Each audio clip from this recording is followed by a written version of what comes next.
Alrighty, I think that's enough of a wait. Ah, there we go. Now I see the stream is alive. It's alive, children. It's electrifying. It's alive. Yeah. Actually, I should really just copy David Xanatos of Gargoyles. It's alive, alive. I've always wanted to say that. Hey, it's almost time to start getting into that mood. It's almost Halloween time. I know, scary, isn't it? Yeah, I haven't come up with a costume. Oh, I our costume is our bedroom. Oh, all right. No. Oh no. I will go dressed as 2020. I just need to figure out how to cloak myself in despair. I would be scared. If you showed up to my door dressed as 2020. Wait, no. I'll just write 2020 on a piece of paper and tape it to my chest. And everyone will run away from me screaming. Yes, it's not until you show me the piece. You have to hand the piece of paper to me like a business card. And then we look at it and go, ah! And then you're already running away. It's gone. Forever. I'm a part of your awareness now. Oh no. But as the banner says, I'm joined by a duo tonight. This is the first time I've had 3 people in a call. What? So I am joined by Thoth and Acesential, both of Riffponies fame. Am I saying that right? Acesential? Essential. Essential. You almost said our ship name, Thoth Essential. Ooh. Do go No. on. No. Go on. We're all accepting here. Oh. Oh, scheisse. Yes. Yes, come on. Make those hearts go. Oh no, it's only a minute or 2 in and it's already full-fledged Silver-Quill on this stream. I'm so happy. Darn straight. It's all full tilt. I love it. But well, I think maybe a little bit of explanation is in order. Everyone, Ace and Thoth have been active in the convention scene for quite a while, but I had one of the great pleasures at the start of 2020 was taking part in Riffponies at HarmonyCon, where I learned that Gary Coleman is always watching you. Always. He is, it's true. He's theoretically doing it for your safety.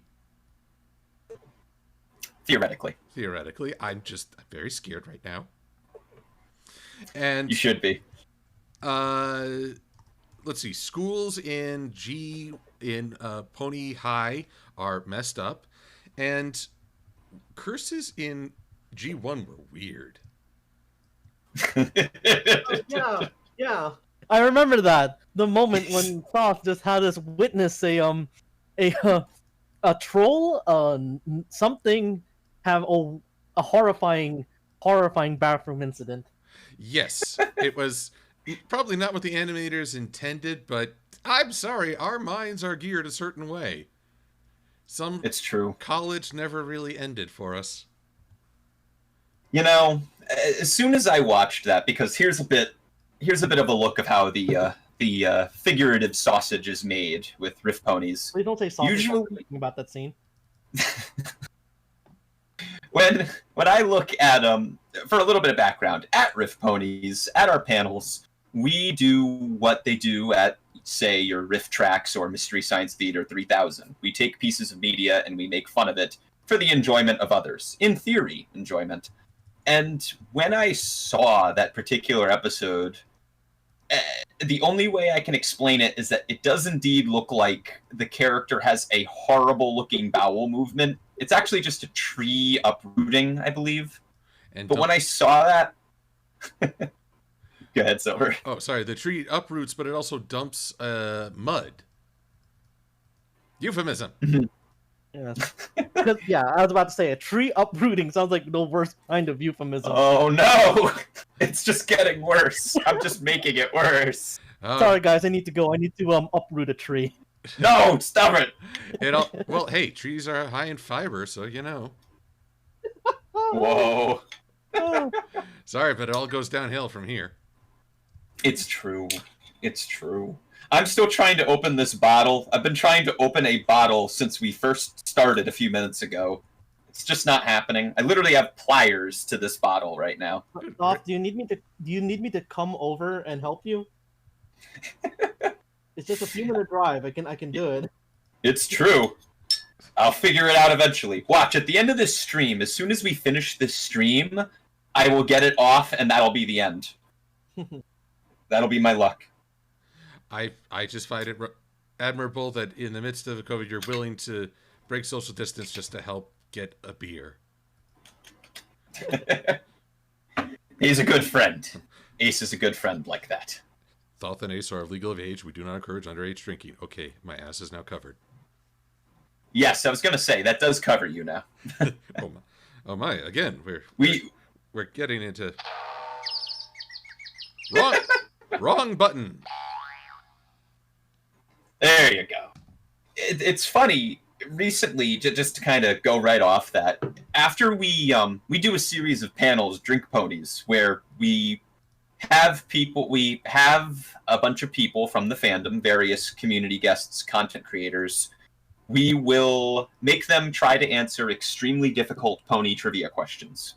And if they get it wrong, they take a shot of alcohol. And I remember it got to such a point with HarmonyCon specifically that feels like decades ago talking about HarmonyCon, but it was only 6 months ago only. That takes on a different connotation now. But yeah, only 6 months ago we did this, and Scope, if you know Scope, guard pony out there, we all love him very dearly. He nearly killed us in this panel, so now we have to make a few stipulations if we do this panel in the future to not attempt any of the drinking that we do. It's great. Oh man, that was the first time I ever got a hangover. Wow, that was... It's true. Fun times. Oh dear. Also, I want to give I want to give some shout outs to folks returning folks who are kind enough to keep watching my streams. I see my friend Trinary, Gojalion 91. Let's see, who are some other folks recognize? Oh, Master Code's here. Hello, Master Code. Yes, it is in some circles Nightmare Night. But let's face it, that's, again, 2019 in a nutshell. Seth Moss, good to see you. Komodra Steele, always good. And, of course, my friend Sweetie Bloom. Helping things out. Sweetie Bloom. Yes, she's here. She's probably loving the shipping jokes. And Preston... Go ahead. And Preston Cox and Champ to Stay. Thank you all for joining. Hello. And yes, we start with the traditional question. Have you seen Thomas the Tank Engine and Friends? I have not. I probably remember seeing it when I was like 5 years old. So if you want to get technical, yes, but also no. I'm afraid that's usually the question. I guess I'm just moving in the certain age bracket where Thomas the Tank, I don't know. Maybe we were all too old to really be a part of that era. That is true. I mean, I came right around the God, what children's programming did I watch as a kid? That's actually a good question. I know I watched. I stayed up late to watch anime on Adult Swim. Whoa, well, look at you. I did do that when I was like 7 or 8, but thinking like younger, I remember watching Bear in the Big Blue House, if that means anything to anybody at all. I'm just trying to get over the massive depression that I was watching Adult Swim in my high school and college days. Oh, you youngins. Apparently, oh, no. I guess, honestly, now I'm starting to wonder about the circles I roll in. I know, I've had people tell me that they were in, when the show started, when Pony started, Friendship is Magic. I've said, like, oh yeah, I was a freshman in high school when I got into it. And then someone in the same chat will go, oh, cool. I was in fourth grade when I started watching My Little Pony: Friendship is Magic, and that's when I feel old. You get used to it. Not really. I know I do. But I was reflecting on this for a while. My whole life, basically, I've never really made friends with, well, not many friends within my age range. I always make friends with folks who are younger or older than I. Like in college, I made friends. My best set of friends I made in my sophomore year, their freshman year. I don't know why. It's just how I roll. That's fair. I mean, I have plenty of friends who are in way above my age bracket, so yes, exactly. I'm not that significantly old. I am. No. We're around the same ballpark. Whereas I am apparently an old codger. Hello, me. Oh no. I'm back to. We still love you, Silver. I appreciate that. Man. Nah. Oh god, I was watching the Emperor. I don't know if you guys have ever seen if the Emperor had a text-to-speech device. Oh, I saw one episode of it, which is the card games episode of Steam. Oh no. That's a fun one. They had they had this really grumpy. They're called Black Templars, but they're basically very aggressive Inquisitors. And he would just he'd respond to any criticism like a penguin. The whole thing is just. I thought. Yeah. So grumpy old guy, basically. Aren't we all now? Yes. See, Silver confirms. Shouldn't know. I'm grumpy and old even when I'm a nondescript mid-20s age. That's what I am. I'm a very descript old fart. Oh. Once again, we still love you, Silver.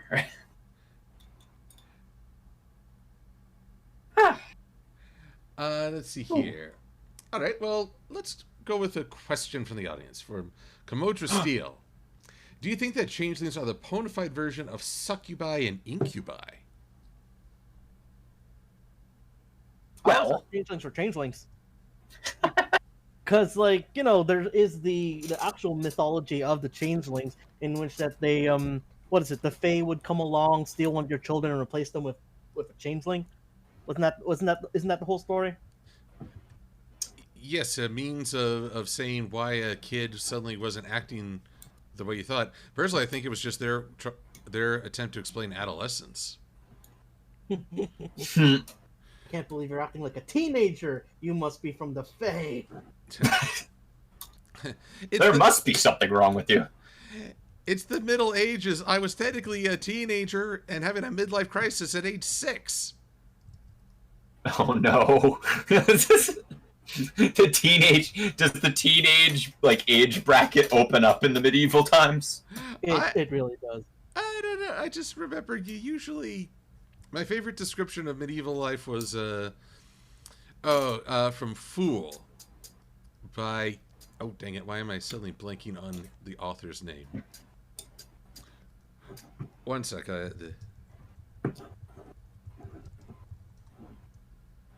I just got a subscription notification from Liam Light. Oh wait, that was 7 days ago. This was Try and Harry donating once again. Much appreciated. Sorry, my notifications. I had to scroll up just a little. It's okay. But gosh dang it. Christopher Moore. I'm getting all silly. Christopher Moore described life of medieval peasant as well. They get up in the morning, they work themselves to the bone, catch the Black Plague or some other rot, die, then get up the next morning and repeat the process. Oh no. That's basically his description. Like, okay, that's apropos. It's fair. It was the Middle Ages, is what you did. You know? It's true. Until it's the Renaissance and we'll all be painting. Yeah. Everybody painting. Even the peasants. That's how it worked, right? I wish. Man, that would be great if we had just like the world becomes infused with an artistic zeal. Everybody's out painting. Awesome. I could think of probably better everyone painting than everyone tweeting. Yeah. Ooh. Oh yeah, I went there. I said it. Imagine, imagine if a social media site you could only paint in response. I'm Hold on to painting that. my You might have- emotions. I think you might have the next best app idea. What? I would love it. That'd be game. Thoth and Acesential develop an app. But I guess I took us off topic of the changelings. The whole draining love, as far as I know, that's a different. That's different. That is. An emotional vampire or parasite. So I guess I don't know. Succubi, they get you to fall in love with them, but it was more feeding on your love of anybody. That is true. I do not know. Chrysalis just opens up her mouth and a vacuum sound happens. Like. Don't tempt me. I may edit that now. I would actually like to see that. I'd be curious.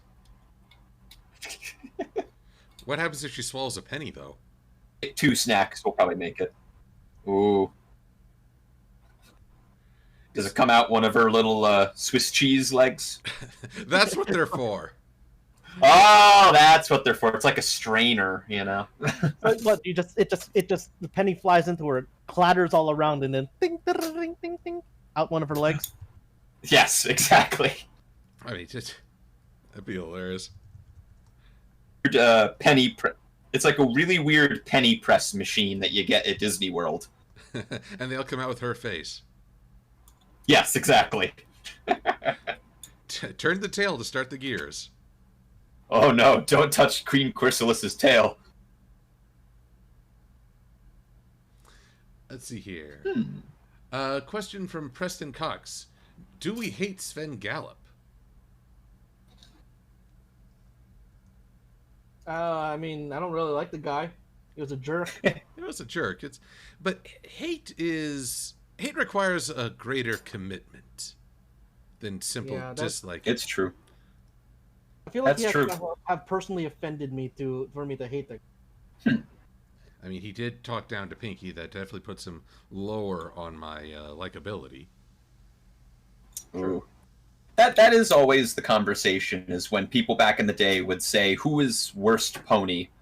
And it always seemed like an interesting subject, because I would always immediately say, well, I don't hate any of them. They're all cute. But some of them are less cute than others. It's true. I mean, I'm sorry. You're competing against Fluttershy. You're always going to lose in the cute department. Ooh, are we talking about cutest ponies and best ponies now? Oh, this is a dangerous territory we're treading in. Oh, have I thrown the gauntlet? Possibly. Well, hit me. Twilight. Okay, we've got Starlight. We've got one vote for Twilight. Got one vote for Starlight. Well, according to Ember, they're basically the same. Oh, casual racism. Oh no. Dragon. Dang it, Ember. What you doing? She's stereotyping. It's true, but they do have similar names, and they look similar. Oh no, now I'm doing it, Ember. Ember. And they also. You will remember. Mine's more of a glimmer. Ooh.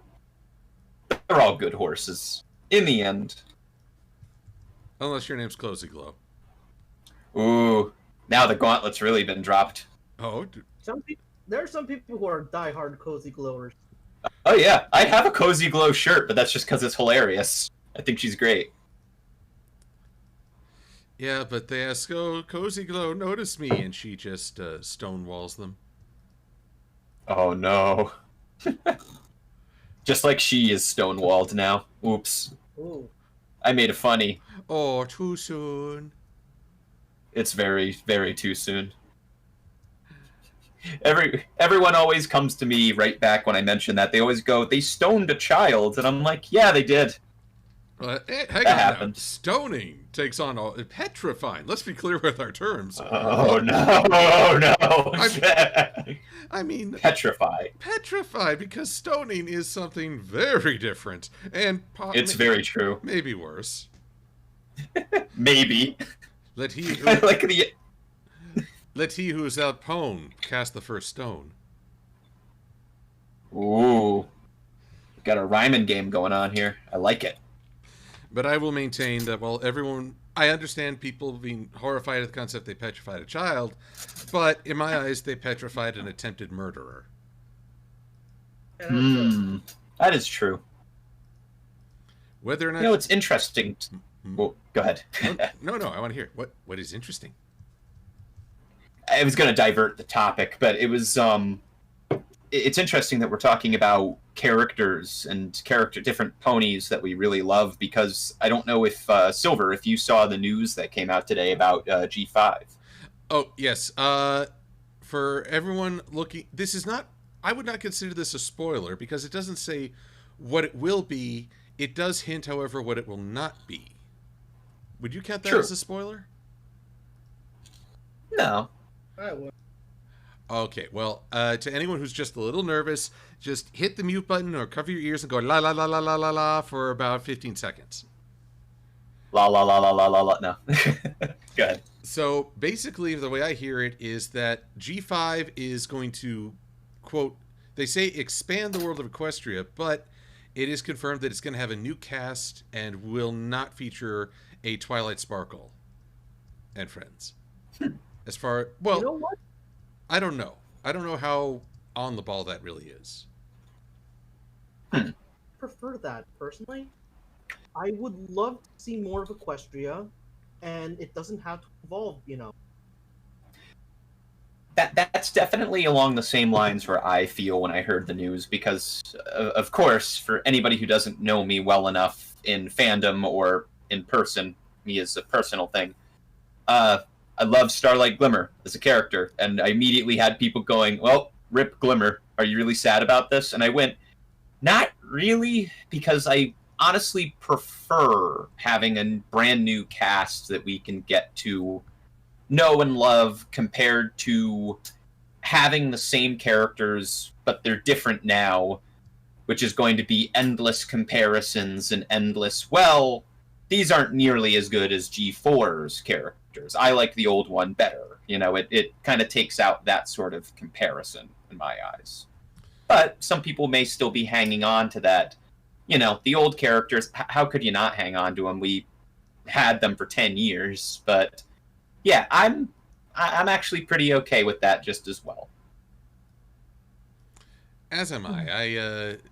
Time in like the Transformers and G.I. Joe, seeing the various shows, iterations that they put out, it usually does revolve around the same characters, and people are always arguing about what's the best or who's the best representation of this character. And the funny thing is that usually they're all really faithful presentations, but they do it with their own twist. My favorite example being Transformers G1 Optimus Prime versus Transformers Animated Optimus Prime. Very different. Very different character. Well, no, very different presentation, but the core character is still there.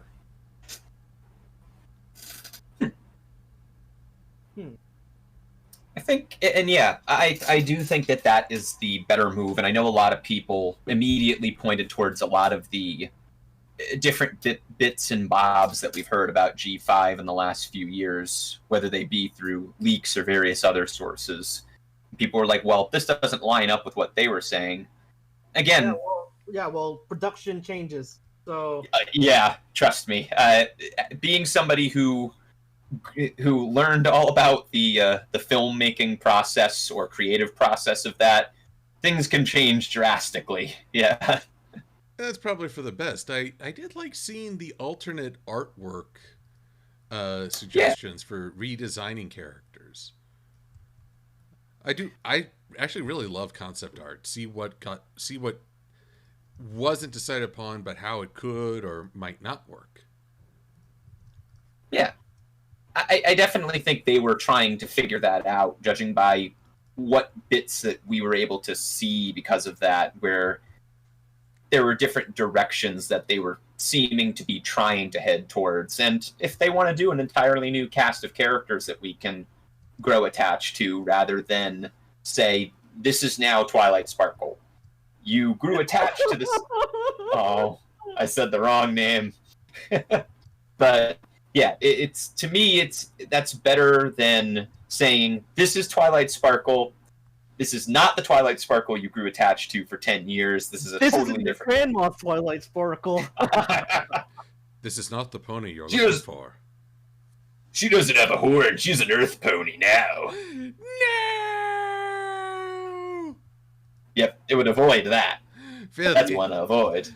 Filthy, filthy earth ponies. Ooh. You maniacs! You blew it all up! I think what a lot of people were saying that I do definitely agree with is the key thing with G5 is that they get a lot of people who are really creative. Obviously, this will feel like a no-brainer, but you want a lot of people who are real creative forces behind the scene to spearhead it and spearhead whatever world that they make next, in my opinion. And unfortunately, thank you. That should be a dub, but unfortunately there's a history of people not being creative or not really respecting what they are creating. Just before we started the stream, I was watching some clips of Reboot, the old CGI series, and just a few clips of Guardian Code, the Netflix series that basically had everyone up in arms. Oh. And wait, what's Guardian? Well, basically it's kind of a continuation, but not really. A bunch of kids in the real world get the Guardian Code and go into the computer world as the new Guardians. There is pretty much no continuity with the original Reboot. In fact, some very confusing cameos, in fact. And basically, it's left a very bitter taste. I don't know if I've heard anyone voice a positive opinion towards it. Jeez. And I think, like you said, Silver, that definitely speaks towards it should be a no-duh, but, you know, it is worth saying sometimes. Now, I've got, I think, what is this? Joke set up in the comments, but Sponge at you asking, what do you call a puma that flies like a moron? A New Yorker? But I don't know the punchline yet. We'll just have to wait. Ooh, suspense. I like it. See, these are the sort of things I live for on streams. Oh, I'm all at Twitter. Message, retracted? Well, Trinair's got a good answer. Puma Man. Puma Man. Puma Man sounds like a great superhero. Oh, yes. Actually, there is that. I remember there was an MST3K of Puma Man, but basically he just jumped a lot. It was like an India, kind of a Bollywood superhero flick, I think, from way back in the day. Huh. I feel like I might recognize it if I saw something of it. I really should know this because I do love Mystery Science Theater 3000, and we are the pony equivalent, I guess. I'd have to think on it, though. Remember when they were performing across the street from us there at Ciderfest? Oh, yeah! That was literally the night that so to a little bit of context, we had 2 panels at Ponyville Ciderfest this past year. And when we looked down at the convention center that was across the street from the Con Hotel, at that convention center, literally that night that we were going to have a Riffponies panel, Mystery Science Theater 3000 was having a tour stop there that same night. We literally couldn't have planned it any better. and then one of our friends, I think, said, they said, oh yeah, MST3K, they scheduled the same day because they knew they had competition. I was like, yeah, better believe it. It's like, no, we can't compete with ponies. We're not cute enough. But I'm Tom Servo.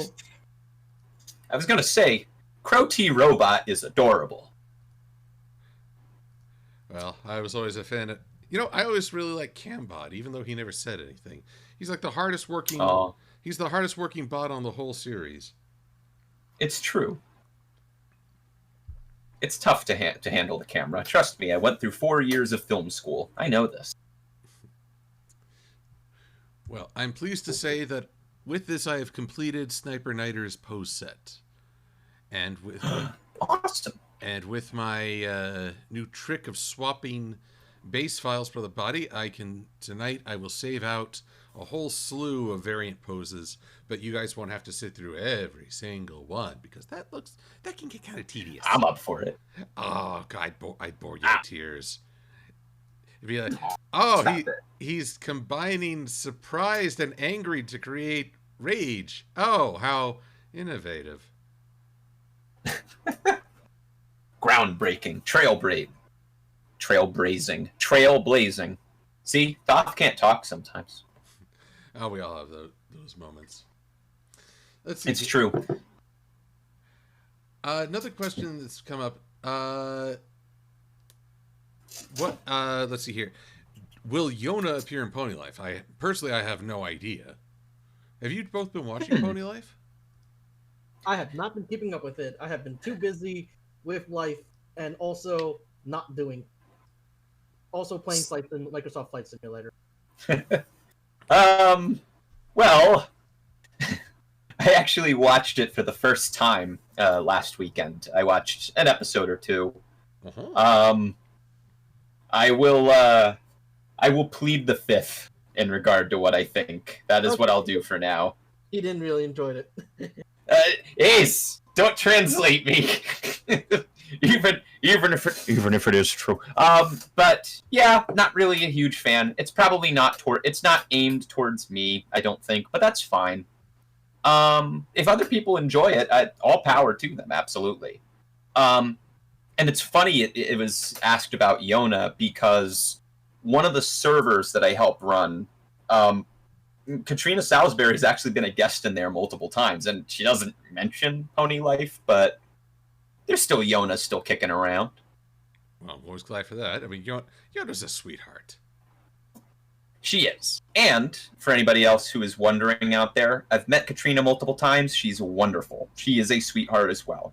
So I'm pleased for that. Yeah. I mean, am I as the how do I put this? The vocal talent and the writers, everyone on the staff I've talked with have been so kind and friendly and welcoming. I've never really had a super negative experience with the cast.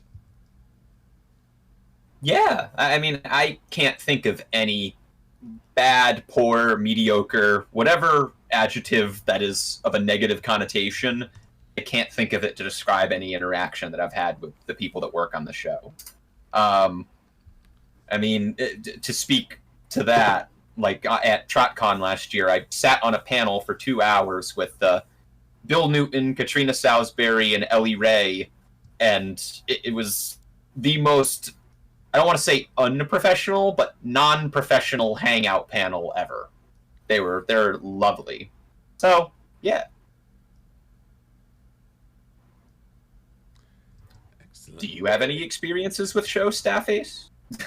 I don't have too much. One of the nicer experience I had was when we were lining up to get signature from Maud's voice act.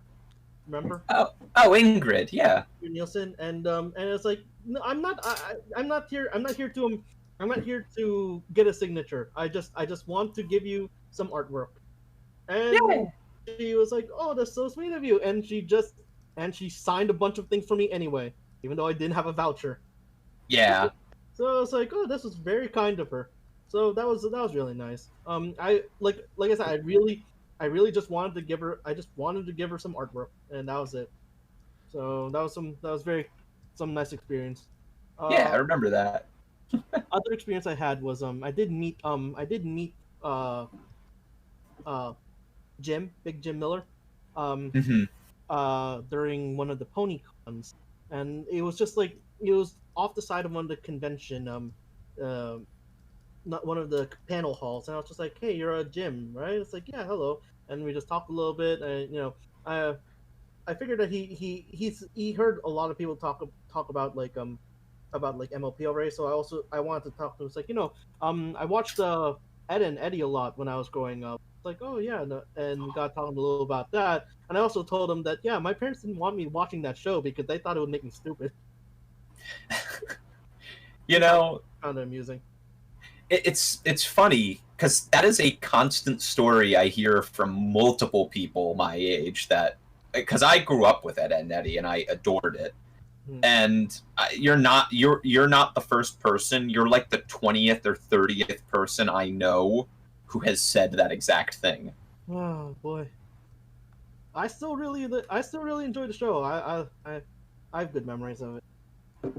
Of Ed Boys. Peter Calamus, the guy who voiced Rolf, and he was on Pony a few times. I think he voiced notably Fashion Plate. I have pushed for years for conventions to get him because he seems like a wonderful person looking at his social media feed, and I just want to be able to say that I met the guy who voiced Rolf. That would be wonderful. I think he voiced Goku in one version of the dub too. In the Ocean dub, I think, yeah. That's the part that really gets me. It's like, oh my god, Rolf was Goku. And actually, he was at Everfree Northwest one year. It was like that's 2015, was it? That sounds about right, yeah.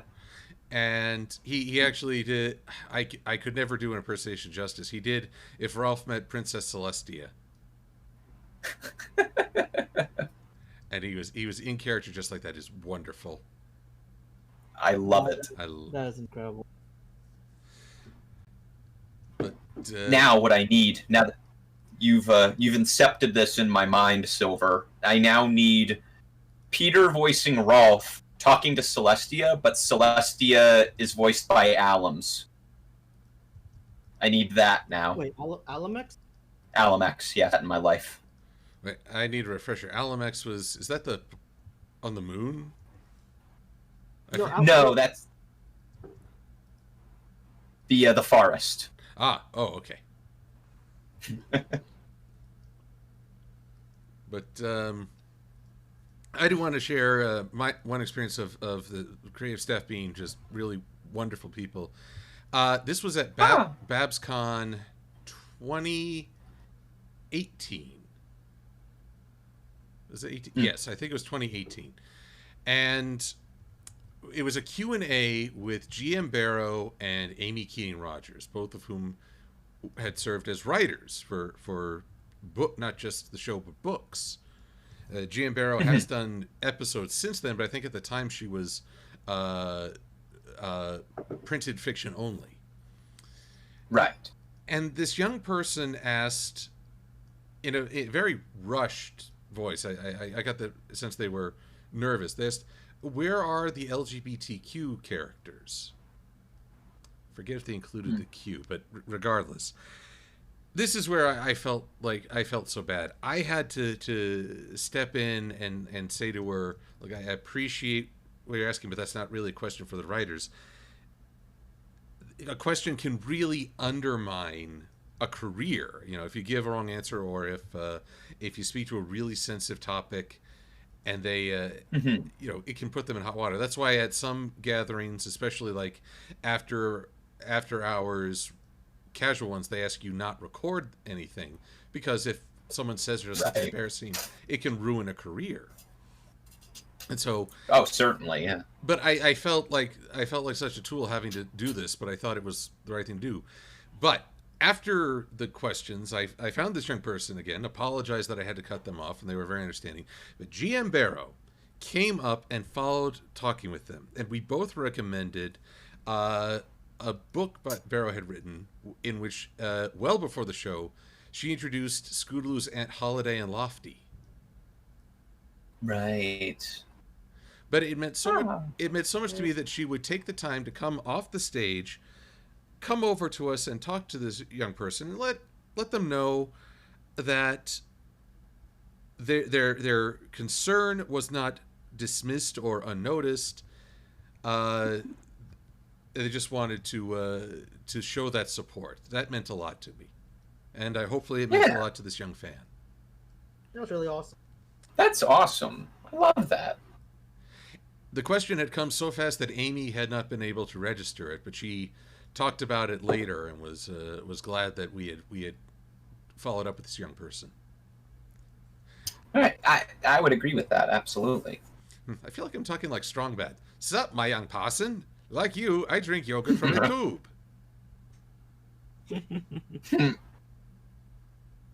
God. Are there some people out there who would not know a Homestar Runner reference now? I wouldn't get most of them. It's sad but true. Again, feeling a bit old here. Meh. Mm-hmm. Meh. It's true. Meh. But that was mostly just because I didn't follow. Well, it's kind of sad. Homestar was a pioneer Flash animation. In some ways, kind of what My Little Pony would grow from, as in the terms of the program.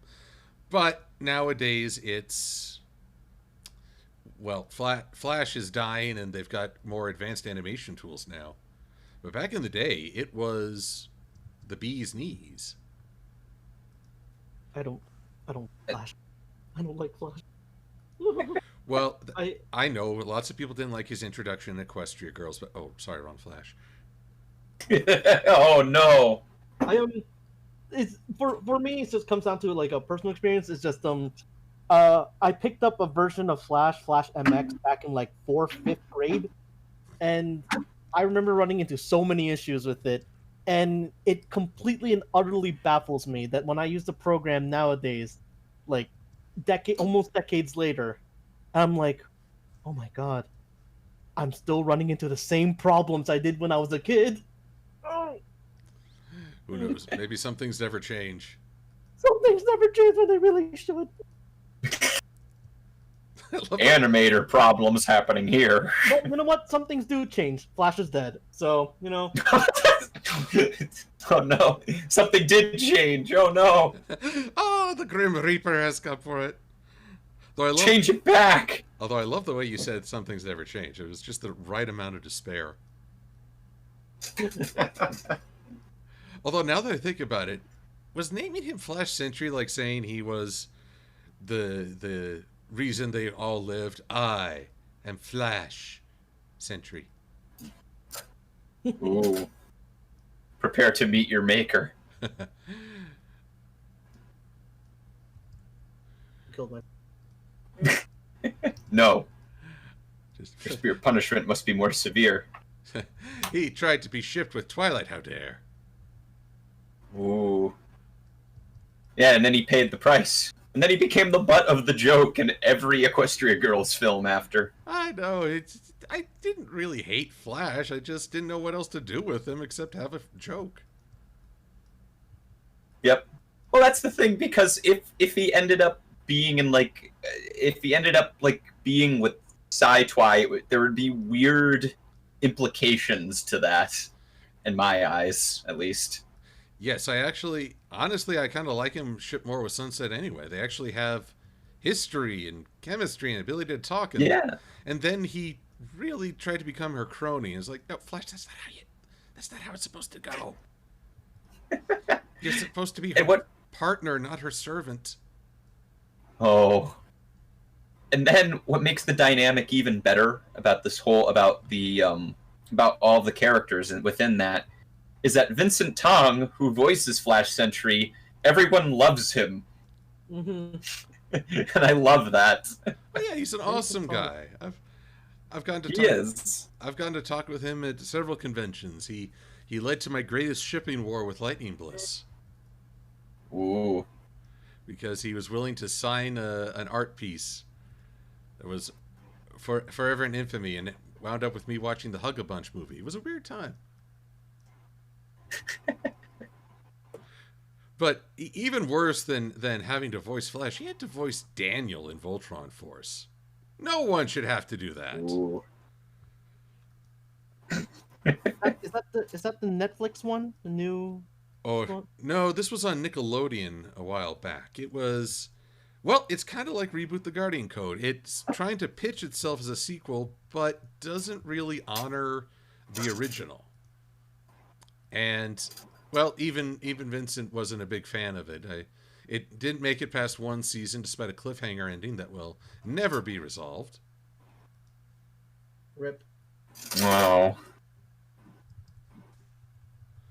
There's nothing worse than that. I do hate those.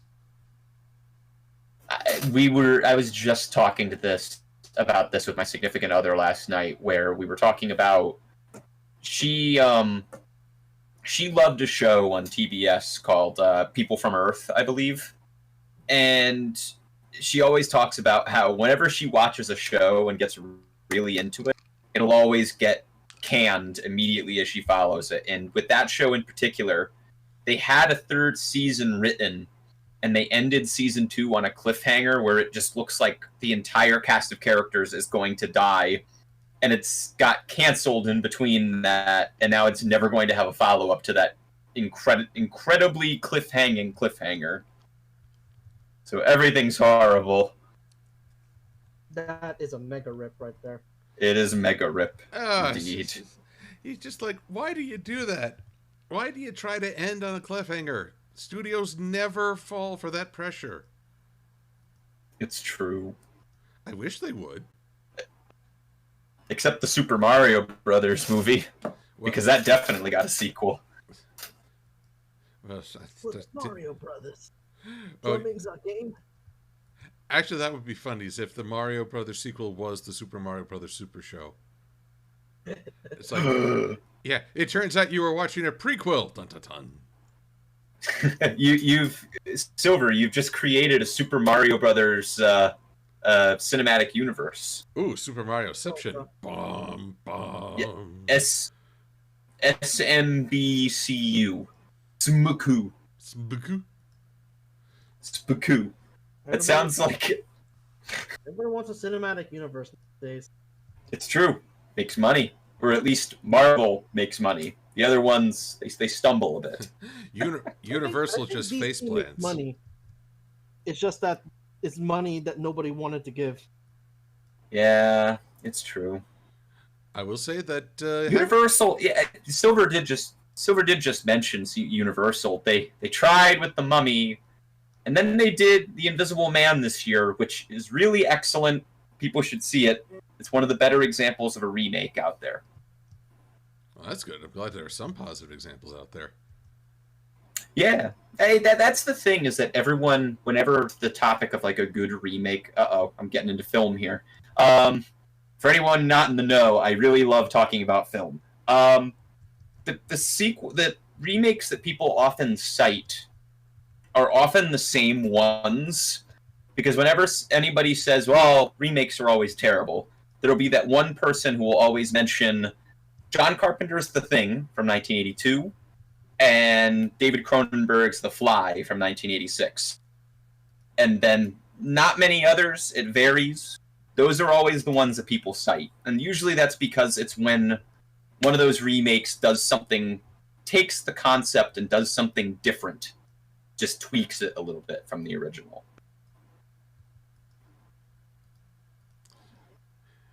I guess we're now looking forward to Batman remake number 57.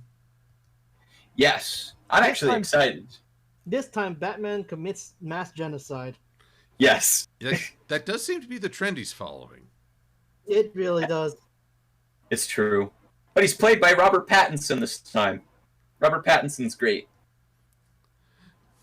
Meanwhile, Ben Affleck is off to the side. I was awesome, and you all know it. Oh, he got to play Daredevil and Batman. Ooh, could he do both? But the only Batman for me is Kevin Conroy. I was about to jump in and say George Clooney, truly the only Batman. Oh wow! You must have opened up that bottle and gotten hella drunk. It's funny. I actually was able to open it, and it's now done. So I cannot confirm nor deny that. Marvelous. You did confirm it. I did consume it, but George Clooney's pretty bad. He's a great actor, not a great Batman. It wasn't a good script for him either way. That is true. Let's see here. Champ to Stay wonders if we have seen the Owl House. I have not. I want to. I am in a similar boat. I have heard a lot about it, and I just heard more about it from my girlfriend last night. Still need to see it. But I know Kevin from TrotCon, also raved about it, and a bunch of other people we work with rave about it. So in the end, what all that translated to is I'm probably going to watch it eventually. Well, then I sadly, I have not heard a lot about it. I must not be traveling in the right circles. Oh, we got to put you in the right circles, Silver. I travel more in an ellipse.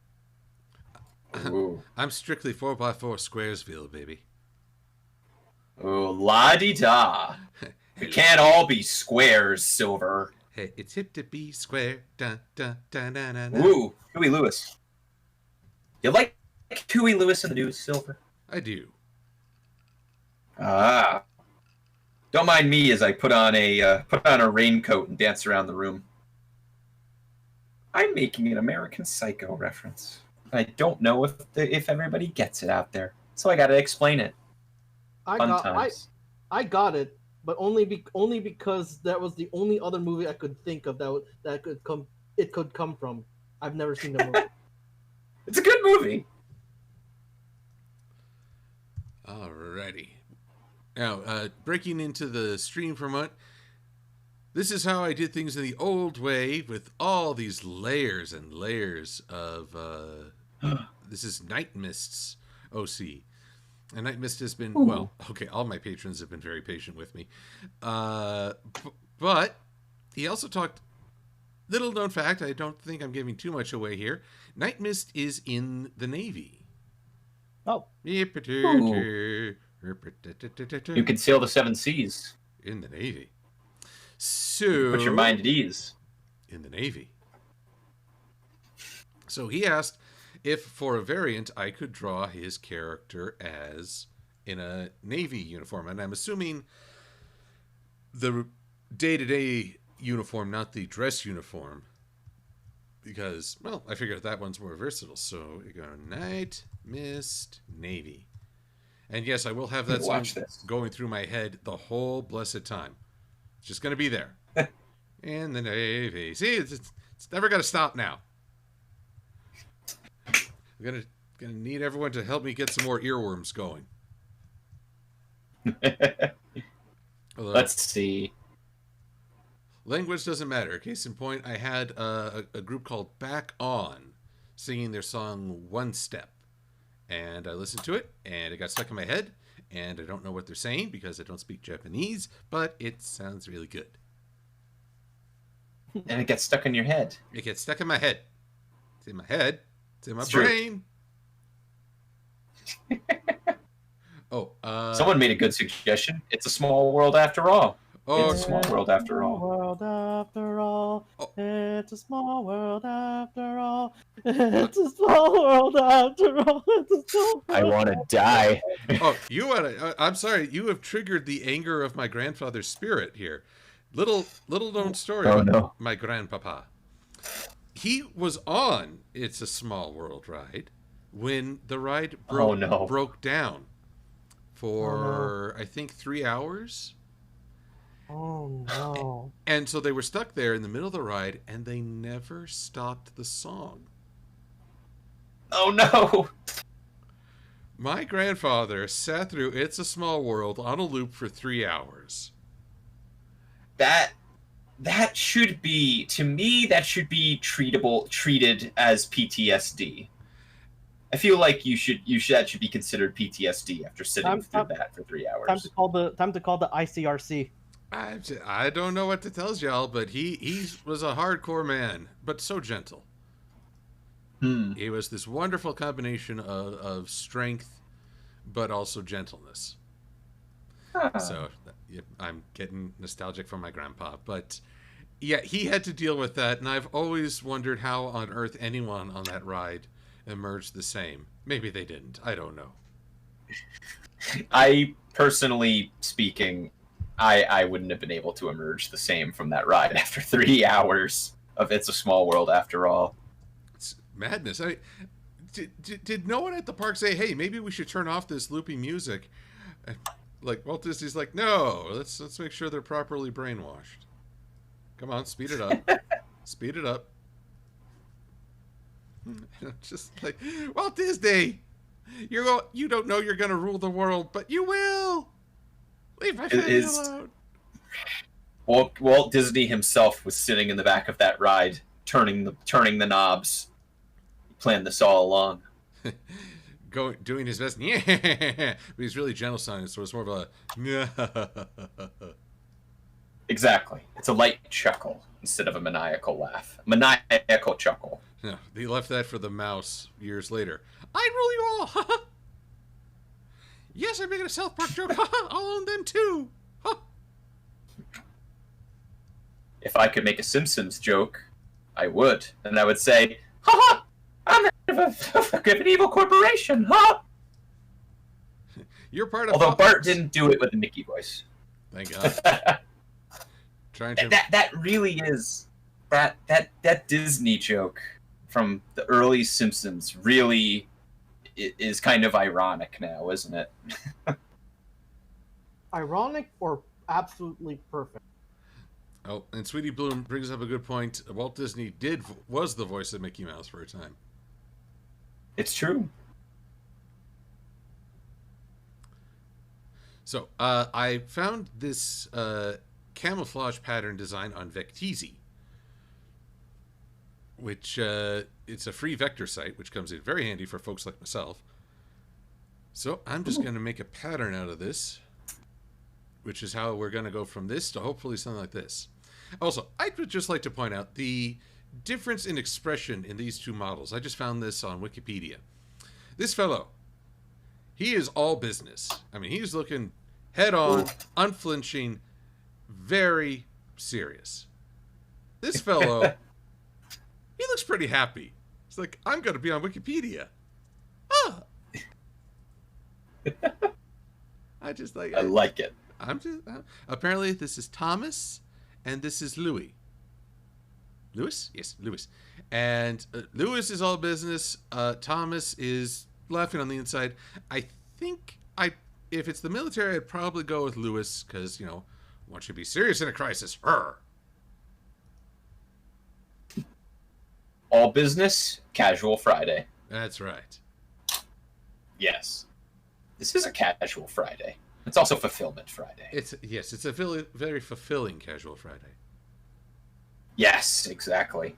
Also, Sweetie Bloom makes a great point that Disney reference was in the Simpsons movie. I am a very ashamed Simpsons fan now. Ah, yes, the animal helpers. Oh, that was egad. Let's see here. How do I make a new swatch out of a pattern? Question's been coming up. Could my Equestria Girls OC pony up? Well, since I don't have an element, probably not. But even if he did, he'd be like growing a beak and feathers. Oh God, I'd look like a tall Howard the Duck. Oh, no. Isn't necessarily a bad thing, though. I think it would be very bad. I think I'd be horrified. It'd be horrible. Oh. Some people like Howard the Duck. Well, Howard the Duck is fine, but Howard the Duck, the movie, is another matter. Oh. It's another... You make a good point. I hope so. It's fear. The fear. Let's see here. Pattern, make. Dog. Actually, yeah. Watching this. I'm curious. Let's see if I can actually do this. Ooh, no, much too far. I need this to be brick. Get this bricked. How do I reduce the spacing? Offset 1/4? I don't have as much experience with setting patterns, so this is...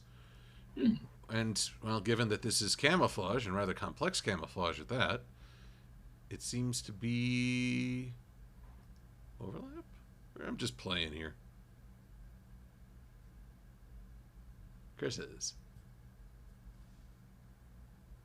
I gotta say, one of the big things I was very excited about tonight was watching you work, Silver, because I know next to nothing about working with these sorts of... Like, what program are you working with here? This is Adobe Illustrator. I have never used Adobe Illustrator, so this is definitely an educational experience for me as well. Well, let's see. I may have started you off with a bad example, because... Oh, no. Oh, no. This should, theoretically... This should not create all this extra spacing around it. I wonder... Yes, this is why. Okay, I'm in outline view right now, which is kind of like watching the blueprint wireframe. Oh, gotcha. These little dots that form up the pattern, they're extending past the clipping mask. That's why there's so much extra space around it. Gotcha. So what I'm going to do, object expand. Now, well, that didn't work either. Harumph. Object expand. Harumph. Harumph, I say. Harumph on you. Harumph. Harumph on you. Harumph, harumph, harumph. Let's try something else. Time for trickery. The theory, and this is only a theory, is if I make...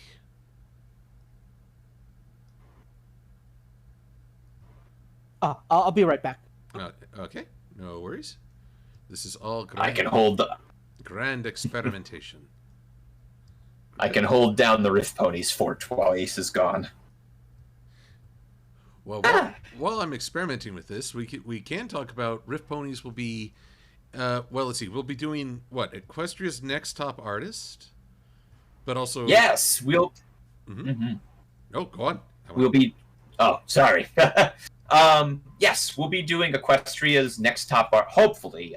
We always send in panel applications, and we're in that gray zone where we're at with submitting content, where it's like, we may get it, or we may not. But currently, it's looking like we submitted Equestria's Next Top Artist, number 3, this one. Silver, you'll be on that, theoretically. Which, let me say this really quick. Silver-Quill is you're always wonderful company on those. Oh, thank you. Not a problem. Not a problem at all. And what we do in that panel, we run panels. That's what Riffponies, that's what we do. We run panels, in theory. Equestria's Next Top Artist is where we get a bunch of different people, a bunch of different community guests and content creators from different walks of the Brony fandom, and we challenge them in a series of art-based Jackbox games to compete against each other and find who is the best artist out of all of us. That particular one will be, hopefully, fingers crossed, fingers, hooves, everything crossed, at Ponyfest 4, which will be on September 19th. And we're also hoping to be doing Riffing Rainbow, which is where we force a bunch of community guests to read poorly written fan fiction. All of the fan fiction being made by our friend Argambarger, who, if you are not familiar with him, he wrote the fanfic The Spiderses back in the day, which was covered by Rainbow Dash Presents and what have you. So, we're definitely busy. And then with Ponyville Cider Fest and TrotCon in December, there is going to be a December TrotCon. It's just constant work. It's even when there are no physical conventions for the time being, it's still very busy. Three conventions within the next 4 months. That's no small feat, dang. Yeah. Oh my gosh. It's funny. My girlfriend I was eventually able to meet up with her recently after 5 months of not seeing her. She very clearly keeps tabs on how many conventions and how many panels that we do. Because even she ended up telling me, she said, yeah, I've seen how many conventions you're doing. Need a break. And I'm like, yeah, I do. So for the last month and a half in between TrotCon Online and Ponyfest 4 have been very much appreciated.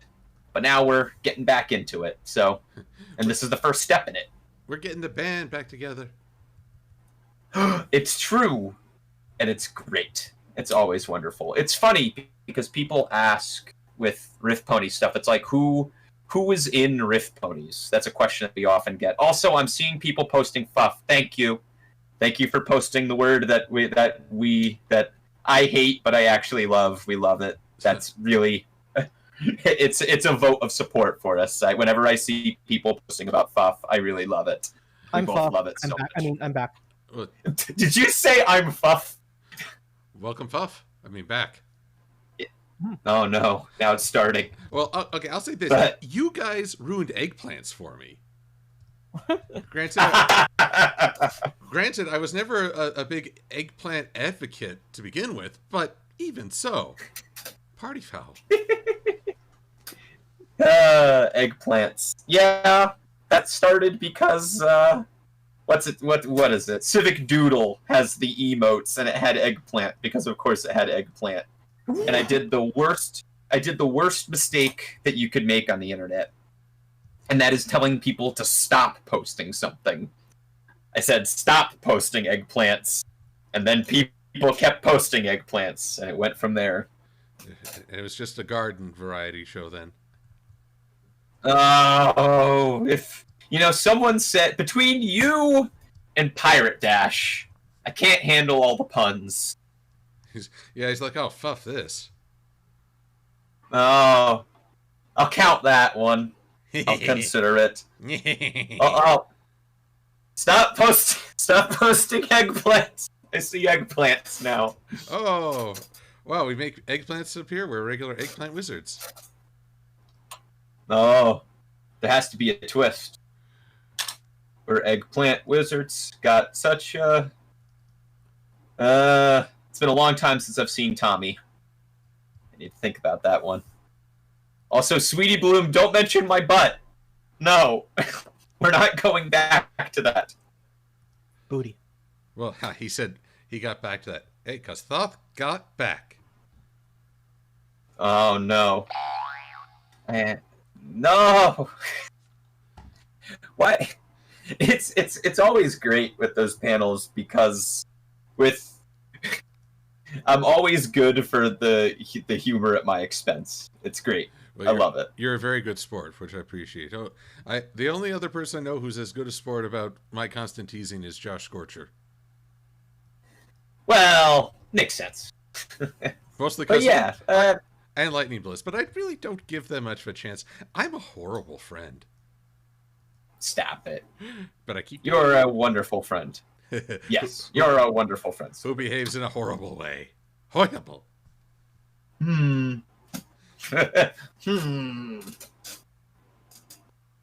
Let's see here. Oh, Champ to Stay is wondering, what is your favorite Phineas and Ferb song? Ooh. It's been a while since I've seen Phineas and Ferb. I could think of one, though. Gonna show my age and say I never really got to see a full Phineas and Ferb episode. I know I'm deprived. I'm depraved. Deprived and depraved. God, they had a song every episode, didn't they? Wow, every episode? I like, didn't they? That's what I think. I'm not sure. I did like I Got No Rhythm. That one's really good. I like that one. Ooh, that sounds like the song of my people. It also sounds like a Genesis song. That's another thing. I'm into 70s and 80s rock. Oh, I like Genesis. Even though that's a 90s Genesis song. I love Genesis. I can't sing. I can't talk. Well, in my the thing about me is the way that I... Okay, in my case, I really can't sing. Yeah. Apologies for the verbal assault I just committed. Oh, what's your favorite Genesis album, Silver? This is Discovery for me now. I love it. Man, is Discovery one of the albums? No. Because I thought that would be a funny joke if it was. There's an Electric Light Orchestra album called Discovery, and my favorite album of all time is Daft Punk's Discovery, but Genesis does not have an album called Discovery. There's no Discovery Channel involved. Ooh. Let's see here. I'm trying to remember. Gosh, I need to. Okay, it's very hard sometimes to keep Genesis and Phil Collins separate. Ooh, that's true. That's actually very true. I would go with Invisible Touch of 1986. Invisible Touch is great. Really good 80s pop album. Yes. I love it. I think if it was for me, Invisible Touch is really good. I put that on when I really want to listen to some good bops. I really love Abacab. Abacab is great. And if we're going into Peter Gabriel era, Lamb Lies Down on Broadway is really great. Those are wonderful albums. I can't say I dislike any Genesis albums, maybe except Calling All Stations, but Phil Collins and Peter Gabriel were not there anymore at that point. So, I'm trying to call. If we're talking about remakes done right, I always loved Phil Collins' True Colors. yeah. It was. You recognize that it was a redo of a previous song, but it added its own material, that it had its own identity, and it was just That's a really good song. And that is what makes a good remake. Absolutely. Aha! So we're being consistent. Continuity. He said the thing. I did the thing.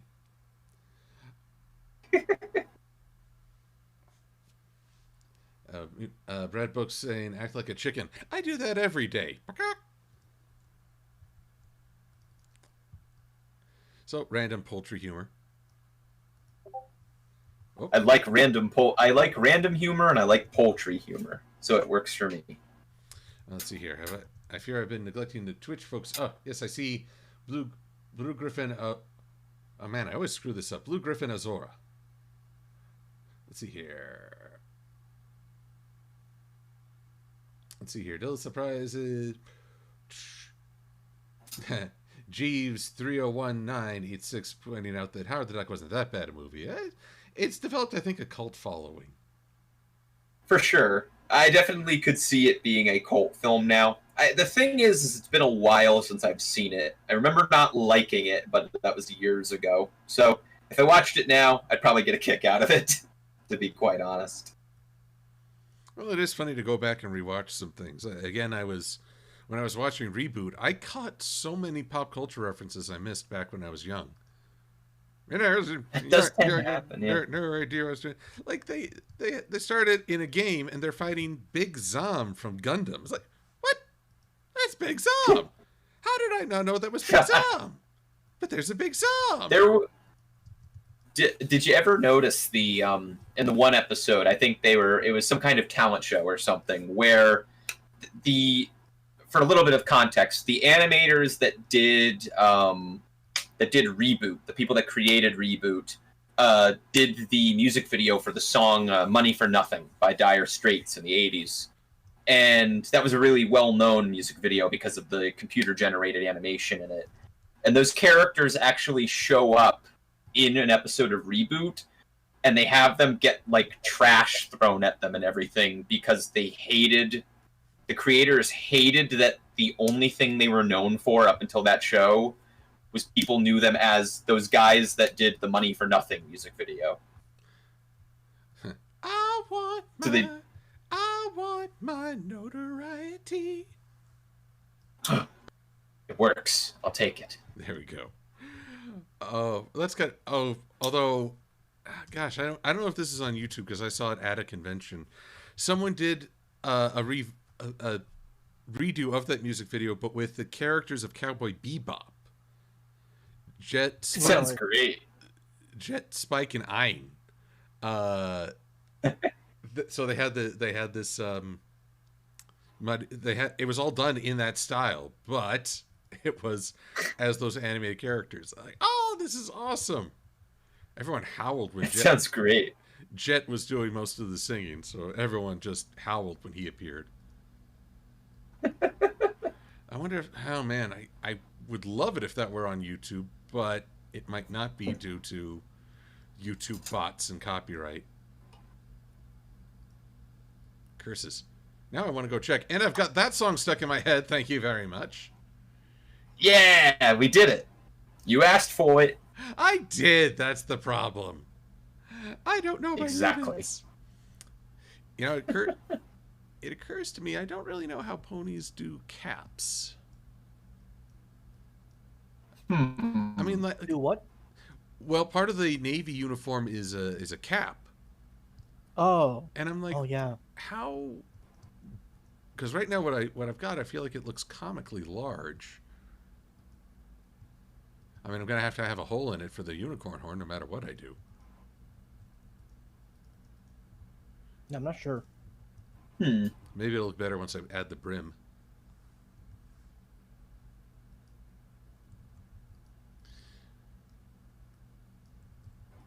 But I do remember that talent show episode. Megabyte has left the building.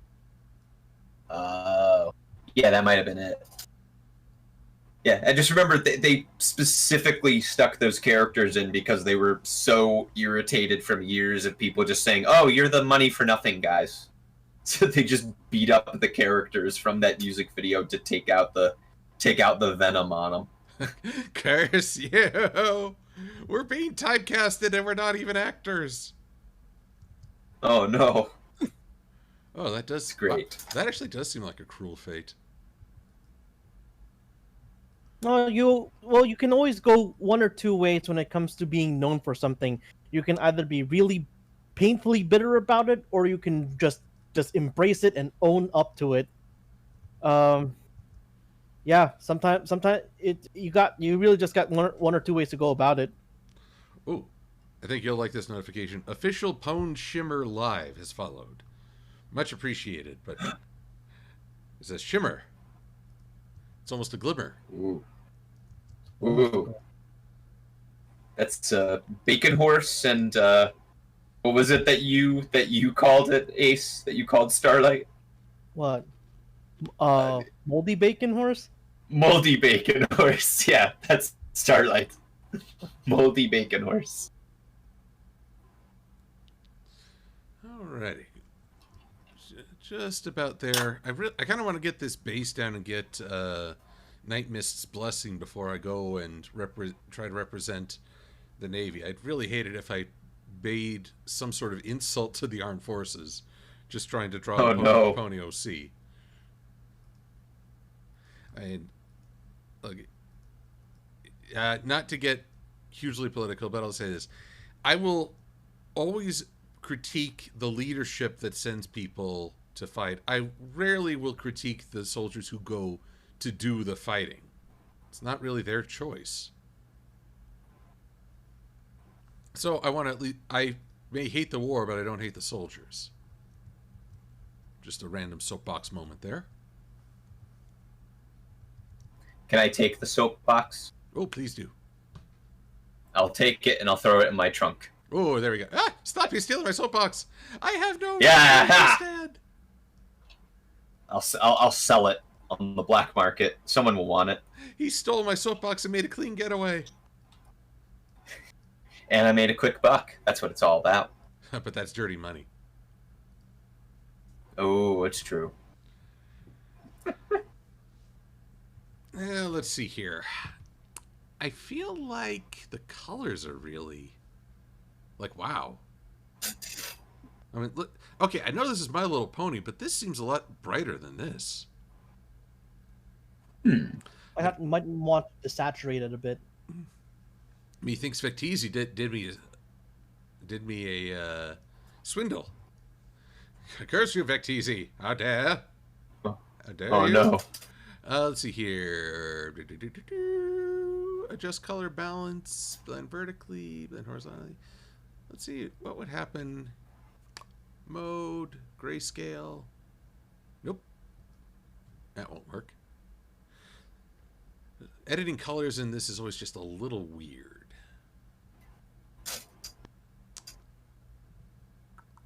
Just color balance, blend horizontally. No.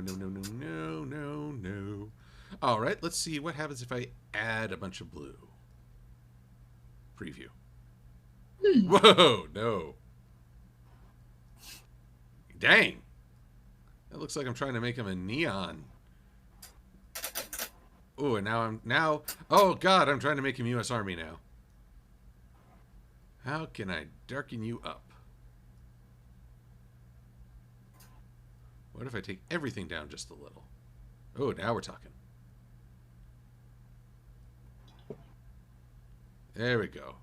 Now we're getting dark and brutal. Oh, Oh, I'm Death Clock. it's pretty metal. So It's metal. pretty metal. Release the kitties. Oh, there's another show that ended on a cliffhanger that I'll never get to find out. Yeah, Adult Swim does not seem keen on bringing back Death Clock. Bitter. Metalocalypse. It's pretty good. Bitter. That's too much. Let's try going. The slider is not my friend right now. I'm still waiting on a new computer. I'm hoping that when I do that, the streams will go even smoother as it can process better. Let's try that. Let's just see how this looks done. Could be better, but I think it's a little bit... I think that improved a little. Can I change the saturation, I wonder? Object, edit colors. Edit colors. Convert to grayscale, convert, imprint, saturate. Ooh, low intensity saturation preview. No, that's just making it washed out. Here, I'll make it just god awful. It's like, that's actually not so bad. I thought it was going to be worse. Hey, there will be no admittance during the thrilling saturation scene.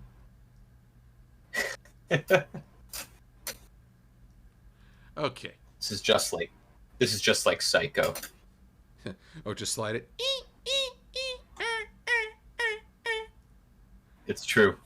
That's the sound that plays as you're doing this. Well, I've always got the original to fall back on if I need. Oh, actually, that reminds me. I don't know this strange dotted pattern. I'm not familiar.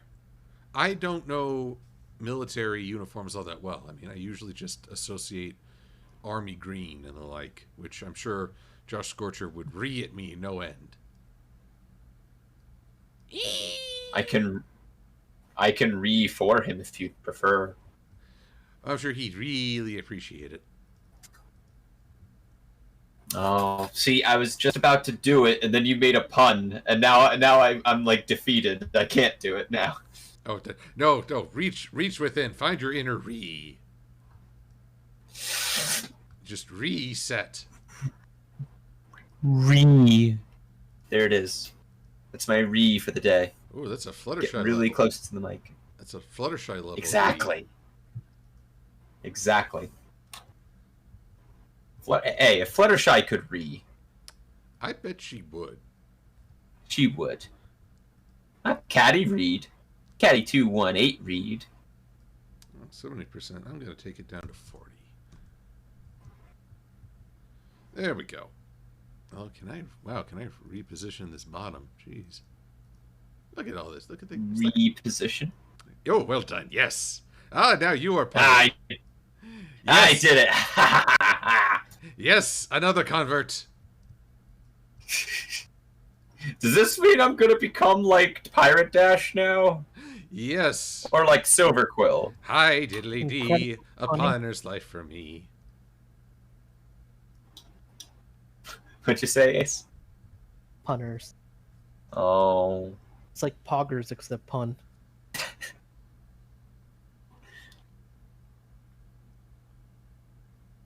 It's good. All right. Well, getting there. Now I'm not entirely sold on this dot pattern that I just made. I mean, it can be kind of intrusive, you know? Let's tone down that opacity. That's usually the way to get subtle. Subtle is to be more transparent. Sweetie Bloom says your puns give him power. They do, and I'm not sure if I should give him more power or not. My puns give me super strength.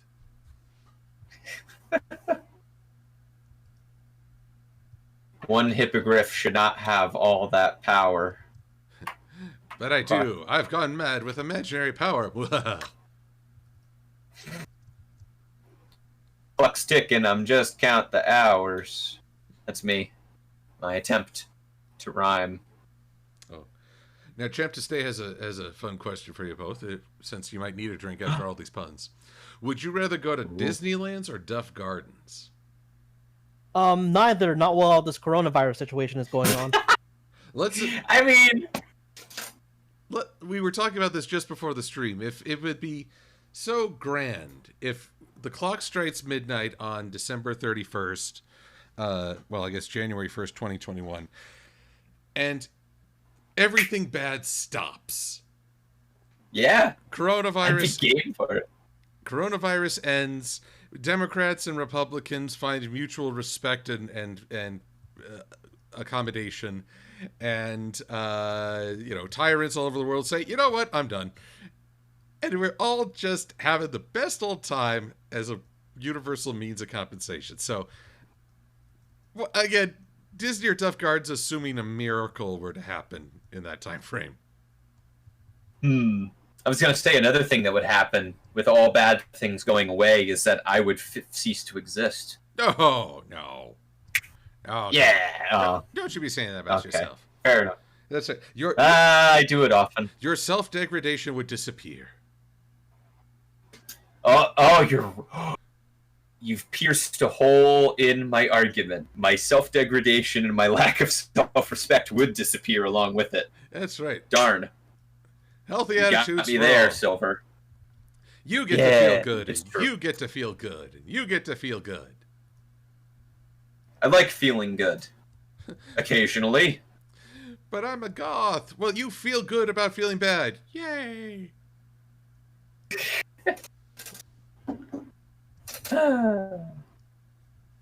I love it. Confound this pattern. It is so tricky-dicky. Sweetie Bloom says, don't be self-deprecating, that's my thing. Well, it's my thing for people to make fun of my butt at conventions, apparently. So, I don't know. I never know anymore. Booty. We like big thoughts, and we cannot lie. You other brothers can't deny. I'm not gonna... I started on when a Thoth walks in. I know where that's going, and I'm gonna be clipped, and I'm not going to. Well, you could always just say, you get... There we go. Oh. You do get sprung. It's true. Oh, my. Well, I never promised I'd always be PG-13. Although, I'll tell you what I consider to be a funny story. Was listening to just the local radio station, and someone requested that. They actually asked for that song, and the DJ accommodated. Well, lo and behold, this mother calls in, and she is a mother. She identifies herself as such. She's making a big to-do. Right. How dare you play that on the radio? How dare you expose young listeners to such thing? I will listen to your station, but I'm never listening to you again. She wanted to know how very disappointed she was in you, young announcer. And so for weeks after, every Friday, which is when this happened, someone would call in and request Baby Got Back. They just wanted to keep it going. Maybe to see if that mother was still listening in. Perfect. I love it. Though, as a credit to the personalities on the station, the morning show host, he hopped on and they played Happy Trails because they always want to... They understand why folks might stop listening, but they want to wish them well, which is a great deal more respectful than I think other radio stations would have done. Mm-hmm. I mean, it really depends on what the station is trying to be. So that is true. So I just like that memory, and yes, I heard that song a lot on Fridays for a while. I was gonna say, how many Fridays did you tune in? is now the question, Silver. I think I tuned in every Friday because this was before smartphones, so the radio was still the music source. So yeah, pretty much every Friday for a good long while. There you go. That's a lot of babies got back. Of course, it's always this companion piece. Baby, come back. You can blame it. You can blame it all on me. Maybe they played that if they were trying to get the angry mom to come back. Oh, she's never coming back. No, but then her kid starts listening to rap, and she's like, "Oh, I've made a terrible mistake. It's true. I blame the hip hop now. Wait, I can't. Dang it." The hip hop, the rap music. Let's see here. Of course, I'm probably making this a bit too adult humor. So let's just go back to yeeting. Yeet, yeet, yeet. Yeeting is true, mature humor. Well, actually, here's a question. Here's a question. Yes. Seth Moth wonders, do you know of Thomas Sanders and Sanders Sides? Ooh. I'm not familiar.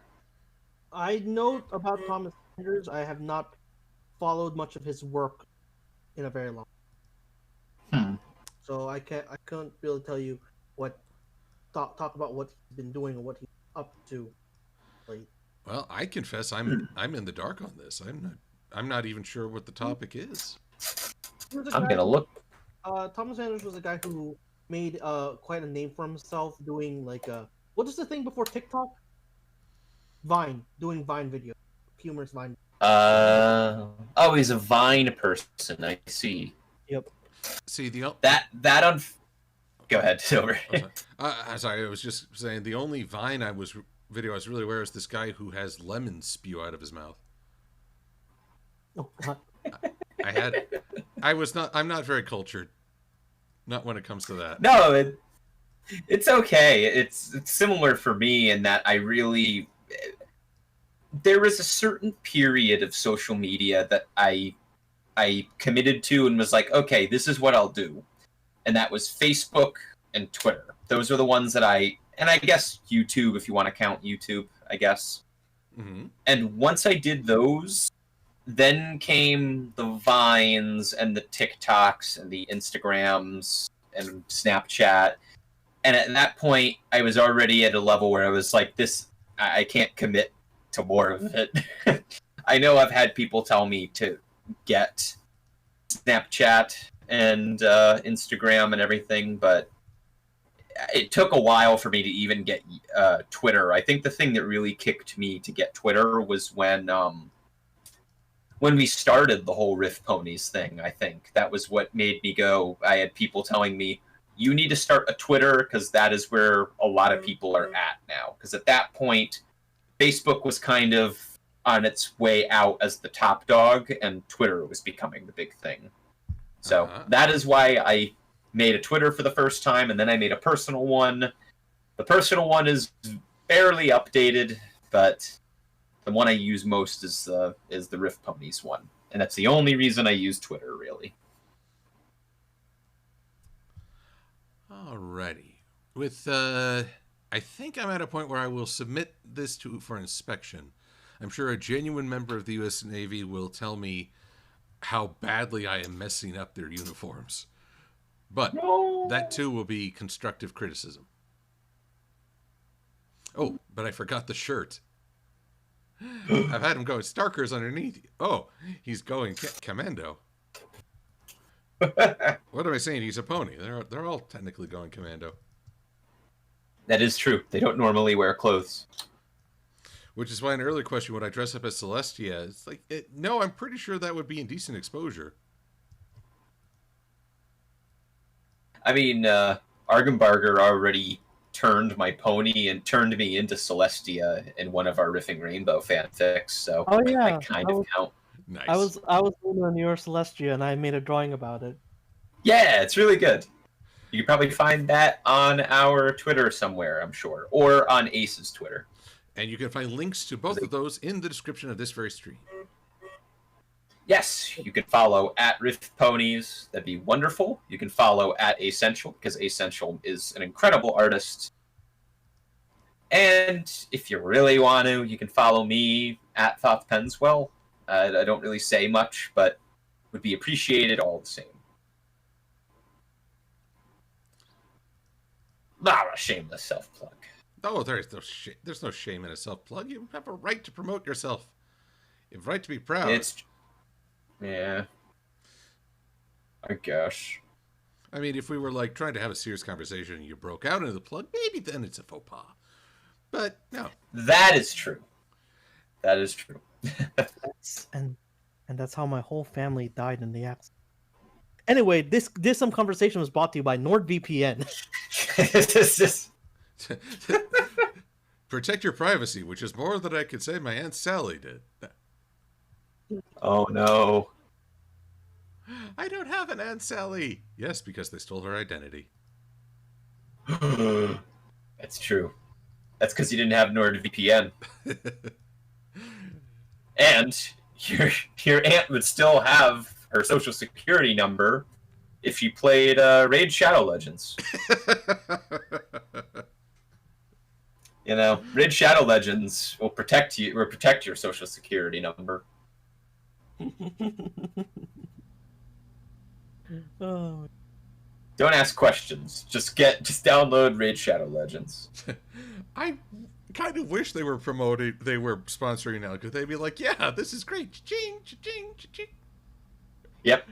Every time I say Raid Shadow Legends, they get another 50 cents. That's $2 right there. Oh, it's so good. I mean, they're just making all the monies. Yeah, there it is. I've committed. I must get an actual soundboard and plug it into my computer and just have all the sound effects within arm's reach. No fumbling with machines. Oh, are you playing this all from your phone? No, this is a very strange thing. My mom got me a Christmas gift. She's like, oh, you do videos. I'm sure you could use some sound effects. It's like, oh, that's really nice. And she gives me these 2 little plastic cases. Let's see here. NPW. So it's just a little sound box with like 16 buttons for sound effects, and I just hold them up to the mic. Made in China. But what is it? But I've seen, oh, I forget who did it, but someone played Overwatch with a soundboard hooked up. Instead of going over the voice comms as usual, they would play R2D2 or a Peter Griffin sound effect. I mean, if you do a search like R2D2 plays Overwatch, you'll find it. I love it. And of course, he picked Bastion as his main. Yes. Yes. So folks were like, you know what? I don't care if we win. It's worth it just for this. You know, it's terrible. I'm going to make a confession here. When I played Overwatch years back, I was a Bastion main. You see, that does not have like the oh shit kind of implication, because I have not played enough Overwatch to really. Fair enough. A lot of people don't like Bastion. Usually people don't like a character because the character gets wins and is very hard to counter. But they say, oh, it doesn't take much skill. I think that's why I insisted on playing Doomfist a lot. Oh, there you go. I don't know if I made many friends that way, but Why not? I won't lie. There is something viscerally pleasing about hearing this. Basically, this guy just punches really hard, but you hear this wind up as you charge the punch, and you fly forward and you hit someone and they impact a wall and they die, and it just feels so good. And then their teammates pounce and kill you because I'm not good at positioning, so, you know, it was very love-hate. Silver is revealing a lot of things about his inner struggle tonight. Oh, my inner struggle. I have not begun to struggle. Oh. But yes, it was gratifying. And then they nerfed him. And then they nerfed him again. Yeah, they did. And then they nerfed him again. And then they kind of did a buff, but it was really more of a quasi-nerf. And I don't know anymore.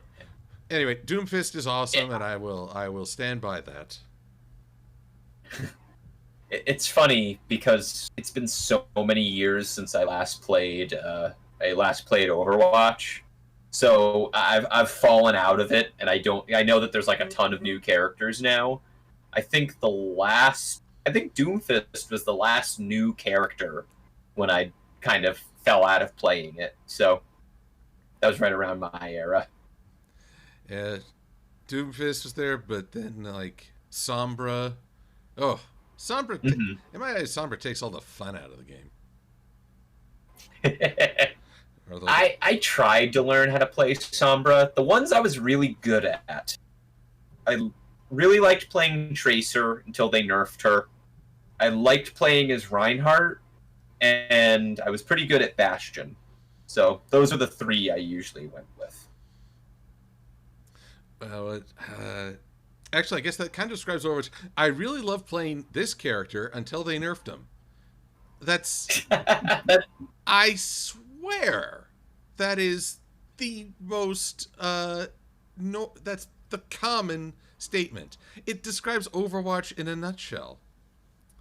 That sounds about right. I've heard that from... You're not the first person I've heard that from about Overwatch, yeah. Let's see here. While we're chatting, I'm actually adding a... I'm actually adding a little something. I want... The question has come up, how's my next video coming? And I feel like people deserve to see a little something. So, add a new source instead. Premiere. Select Adobe Premiere Pro. There it is. Ooh, and it's layered quite crazily. There we go. Let's shrink this down just a little. There we go. So, I'm hoping everyone can see it. Yes. So, question is, in the chat, are you hearing my melodious voice as I play this? That lion-eagle composite creature is a product of the same age, but not so. Griffins have been a part of our collective mythology for ages, with examples ranging from Greece and Rome to Iran and the Egyptian Asks. The most concrete descriptions we have come from Herodotus, a Greek historian born in the Persian Empire. In his book, The Histories. Yep. Oh, now this is the weird thing. Oh, I don't even have the right keyboard set up. Where folks can hear it.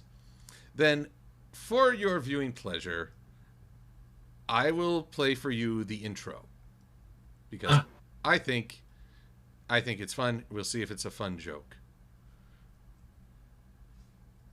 I wish I could get this a little bit bigger. Well, here we go. I will defy convention just a little. At long last, I shall partake of Proud to be a Hippogriff Day. Some may call it Unabashed Self-Aggrandizement Day, but I call it Monday. Make way, y'all, for I was being a hippogriff before it was cool. Hey now, party foul. I know I look like a griffin, but that's because I'm OG. No, seriously, just look at my tush. Oh, hi, Queen Novo. So, what you in for? Mooning a queen too? Yeah, I'm hardcore like that.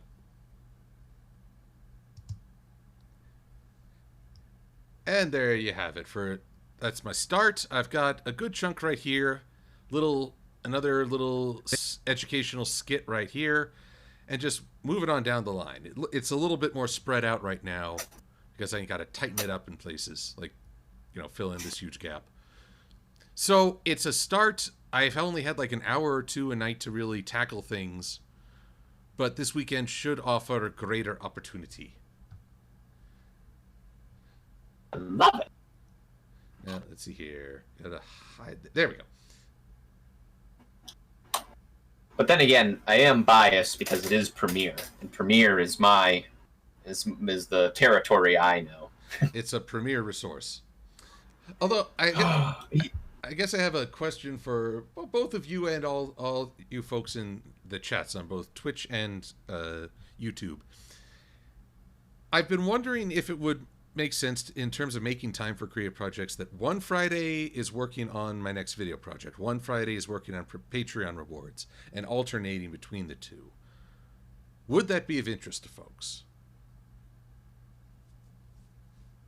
I mean, Ace definitely does a lot of the artistic. No, it does works in a lot of the artistic side of things. He may know better than me, but it is good to have that sort of schedule. I think absolutely.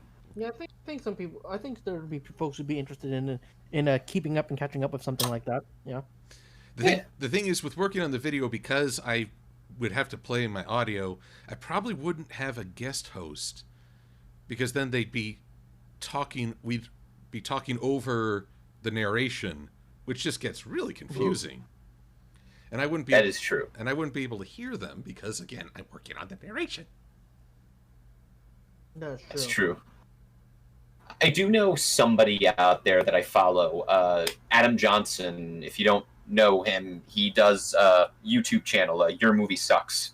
That's the name of the channel. Yeah. He's fantastic. Highly recommend.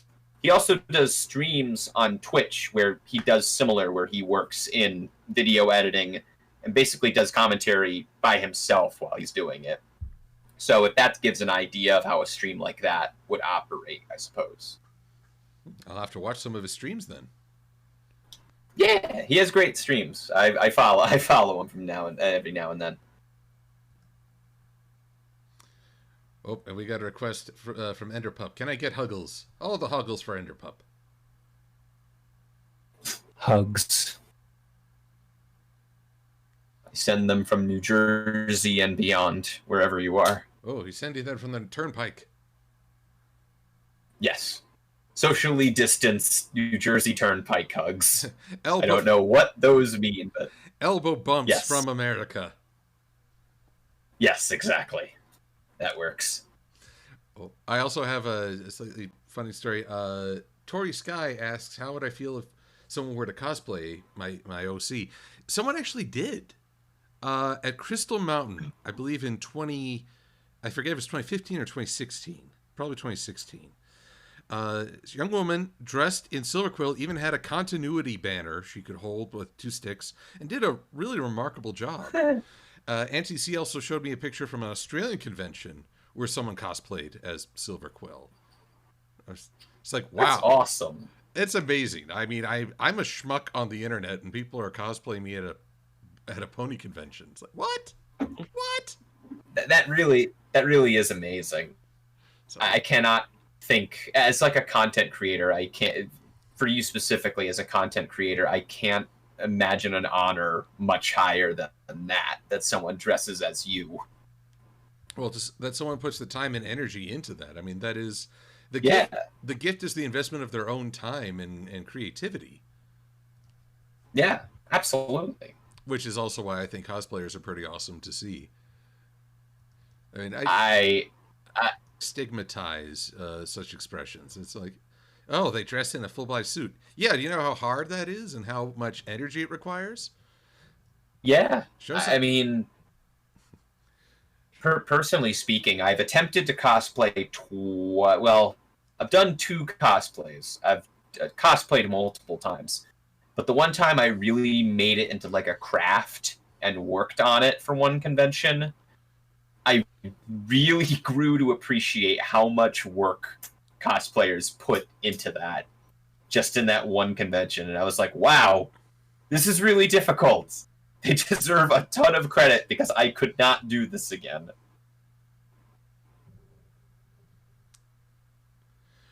Well, it's like, yeah, I don't have much skill in the cosplays. I mean, there are professional cosplayers who, was it Shelbini and Mademoiselle? I believe they are pro cos. They do exceptional work, and at one point, I actually had the chance just to see when they were traveling. They have like these tackle boxes of all this material and resources, and they carry this on a plane or throw it in a car and drive cross country. It is no small effort. Yeah, absolutely. So that's I just want to give a shout out to cosplayers and all the people who really put in such grand effort. My effort goes towards the visuals, just showing that for tonight and part of tomorrow, this will be the setting for the next Pinkie Pie Says Goodnight. So I'm trying to get as far as I can before they start rifling through Starlight Glimmer's stuff. Going through the Glim Glam stuff, because it's her office now. I hear Glim Glam, and I'm on board. Well, there we go. So that'll be my project. But I think I'll be just taking a little bit of a break this evening, catch up. It has been a full week. I mean, hey, ha. Yeah. It's very true. Oh, and yes, I'm neglecting a fun question. Favorite Weird Al song? Ooh. Who wants to answer first? Do you want to answer first, Silver? I will endeavor. They've all been hilarious, but I think my personal favorite is what is it? It's a parody of the Crash Test Dummies song, and I think it's titled "Current Events." You know, and it covers all these recent, like the Tanya Harding, Nancy Kerrigan scandal, and a kid who went to Singapore and suffered a punishment there.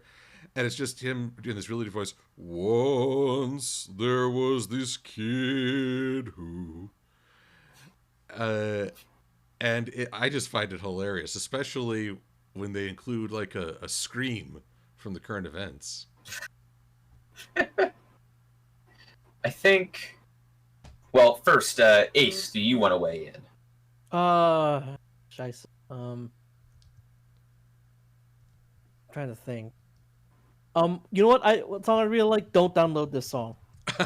That's a pretty good one, yeah. Because it's a very funny song, but it's sung in a very like I don't know, it's just like a wonderful like ballad. Like We Are the World, yeah. Like that kind of style. You'll burn in hell before too long, and you deserve it. Go and buy the CD like you know that you should. Oh, don't download this song. Okay, you are a much better singer than I. Dang, you got some pipes on you. Oh, thank you. Everyone talking about the Thoth booty, but you got to talk about the singing. Oh, no. Stop talking about my booty. Talk about Ace's singing. Ace is a fantastic singer. Yes, we will talk. Thank you. We will talk about the Thoth booty and the Ace pipes. Yes, we have our theme for the next equestrian. Oh, it's no. To answer favorite Weird Al song, I actually saw him in concert a few years ago. I wanted to go, but I couldn't make it. I know. I ended up meeting him. He was really nice. If I had to choose, it'd probably be between two. I could narrow it down to two, which is really tough, but that's close as I'll get. It'd either be Dare to Be Stupid or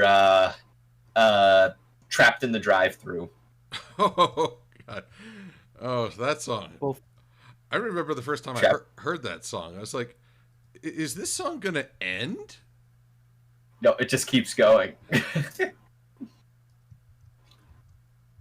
She looked at me, and I looked at him. Whoa, wait, what? I lost my plot there. Whoa. Yes. Very good song. Did I mention and Dare to Be... You just bite into those buns, and you can't believe it. They forgot the onions. And it's great because the actual parody, the song that's parodying is Stuck in the Closet, Trapped in the Closet, which was a ballad that I can't lie to you went 33 parts. It was a 33-part music video that was just a song set to the same like beat, and you could find all parts of it on YouTube. It's basically like a mini soap opera. Good gravy. No wonder it felt like he was taking his time with that song. Yep. that was the whole like the joke of it, I guess, is that it was such a long song because it's like a 30-part song. Trapped in the Closet is. Although I too saw Weird Al in concert. He's actually one of the few artists I've seen in concert. I gotta ask, when he did Dare to Be Stupid, did he like lead people on with the "I Can't Hear You"? I don't remember. That's actually a good point. They did do Dare to Be Stupid, and I was so happy. I was really happy about that. Because when he did it in my town, he kept going. I can't hear you. Dare to be stupid. I can't hear you. Dare to be stupid. I can't hear you. Dare to be stupid. And he just kept.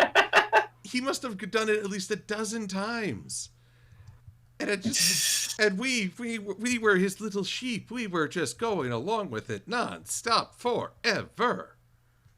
That sounds like a Weird Alism. Definitely. I'm not actually complaining, but I was just like, wow, how long can he keep this going? I mean, the only thing more amazing than that was the costume changes he performed between sets. Those were great, yeah. I love how they build that into it. Like, as someone who really appreciates like putting programming together and presentation like that, I don't know if they did it for the tour that you saw, the tour stop you saw, but they would play clips from different shows and different movies that he showed up in between each set of songs so they could do the costume changes. Yes, in fact, and then I remember...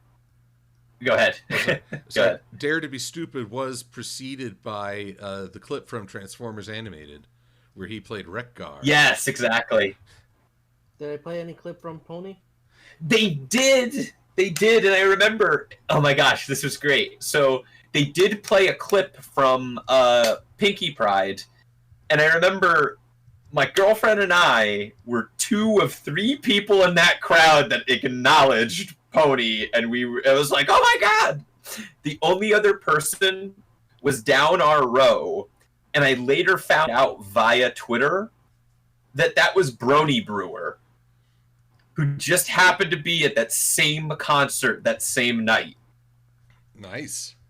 It was silly. It was totally silly. I ended up giving Weird Al a cheese sandwich Funko vinyl. It was great. Oh, I should hope so. I should hope he got one almost by default. It's true. That's the thing, is I imagine he probably has 20 of those at this point, but it was great.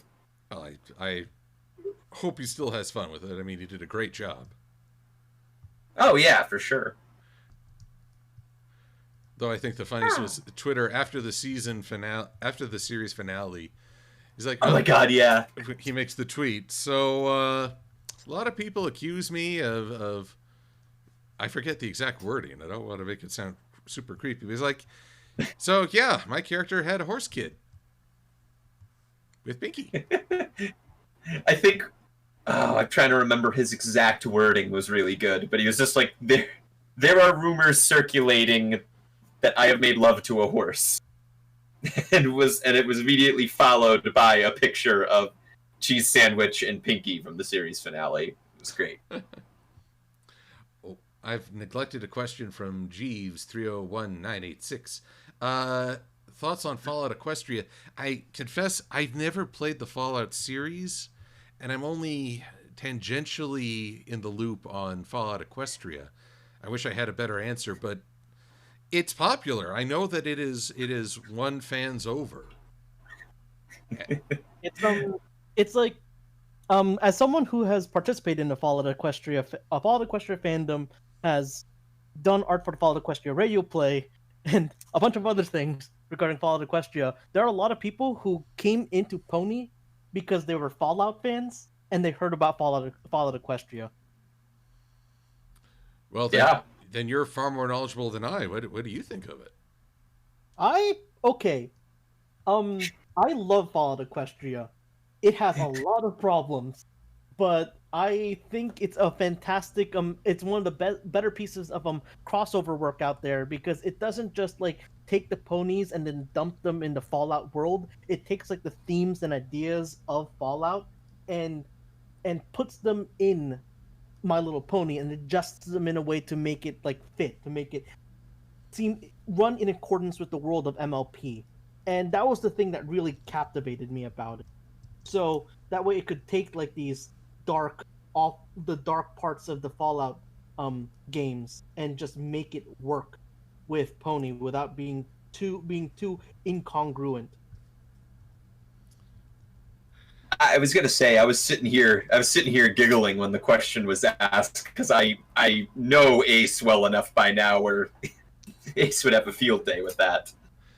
Well, then I have to ask a follow-up. Have you read the Dead Tree series by Fiora the Tank Girl? I have not. I have heard of it. I've talked with Fiora a little bit. But no, I'm not not super familiar with the Dead Tree series. As it is, for a very long time, after I finished reading Fallout Equestria back in 2012, I was like, I closed the tab where I was reading it, wiped some tears out of my eyes, and said, "Yup, that's enough fanfics for me for a couple of years." And true to my word, I did not really invest myself into another fanfic until 2018. Hey ha! Yeah. That's no small thing when a series can impact you that strongly. Well, I'm going to plug the Fiora fiction because she won a legal battle, and I believe you can actually get it through most major bookstores. The Dead Tree series. So that's no small accomplishment right there. Wait, what? She won a legal battle? Yeah. She got permission to legally publish this book. Wow. Does that set precedent?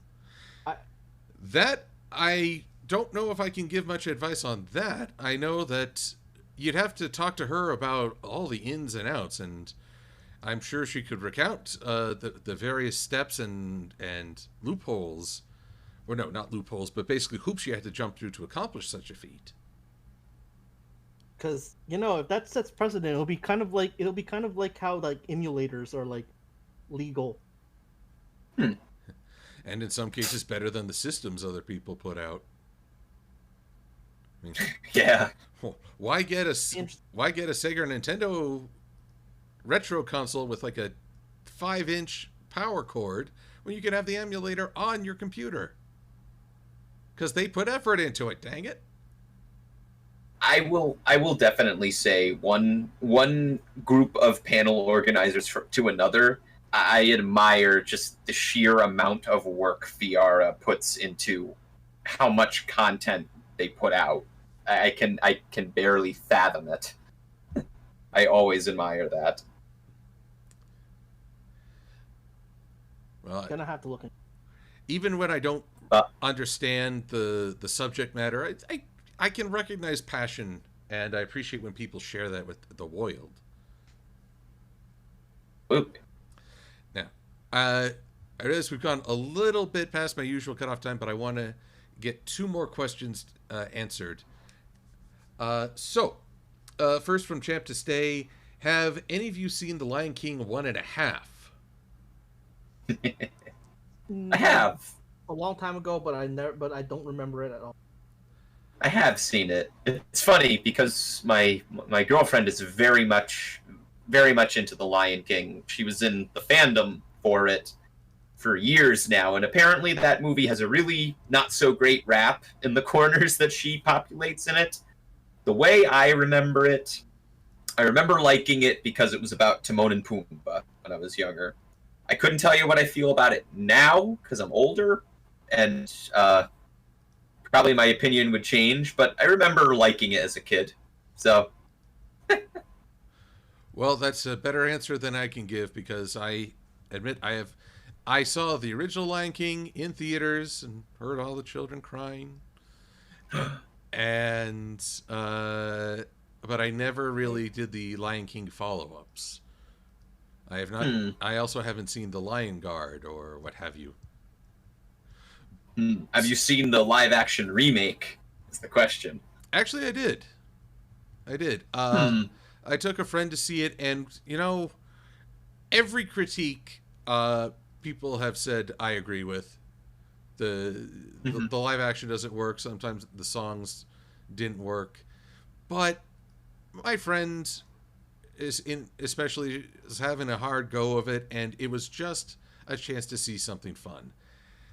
And I guess that's fair. That's one of the weird things. Like, you can acknowledge the critiques, but when people say, "Oh, but I had fun watching it," I don't consider that a dodge or invalidating the critique. It's just saying everything you say is true, but at the same time, this can bring enjoyment.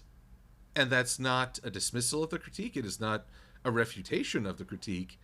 It is, however, acknowledging that sometimes there's a factor beyond the quote-unquote objective argument. Oh, for sure. I mean, usually what I say, I always welcome a dissenting opinion if I feel really strongly about something, where I've had people like genuinely apologize for feeling a certain way. Because I review films, amateurishly review films that I see in the current day. And I've had people watch movies that I really praise and be like, apologizing profusely that if they didn't like it or they felt the least bit apart what I felt on it. And I'm just like, no, it's okay. You're allowed to not like something that I like. I like having the dialogue, which is why. Go ahead, Silver. I don't hate you for liking or disliking something I hold the opposite opinion on.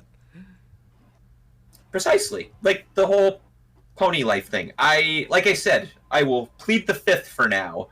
But if somebody really, really likes pony life, that's fine. I'm okay with that. It's okay. Yeah. I think people should be allowed to like what they like.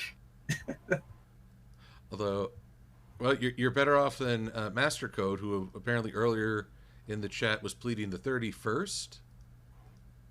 And Ooh. which I believe Sweetie asked, you're pleading women's ability to vote? Uh-oh. It's like, well, Wait, I don't think you need to plead for that. It's thankfully part of our democracy now. Oh, ha-cha-cha-cha. So, good times. Let's keep it going. I was going to say, you could plead the first, which is you being allowed to plead the first. It's what gives you that ability. It's great. It's like, wait, you want freedom of speech? You're doing it right now. I will still plead the first. Okay. Exactly. You plead freedom of speech with freedom of speech. People are already on you. That's the 19th Amendment. Oh, it's the 19th? It's women's right to vote. Yeah. Oh, well, that shows how well I know all our amendments in sequential order. I'll just have to brush up on my amendments and amend my statement. Ooh. But either way, the thing is, women have the right to vote, as they should. And of course. We're coming up on the elections. That's a whole other brouhaha. But I hope people will exercise their right to vote. I was going to say, I don't want to be that guy, but vote. Register to vote. I'm a responsible American.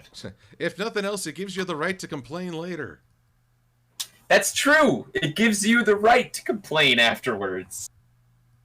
I mean, what? You didn't vote, but you still want to complain? No, you can't have it both ways. Yes. Vote, then complain.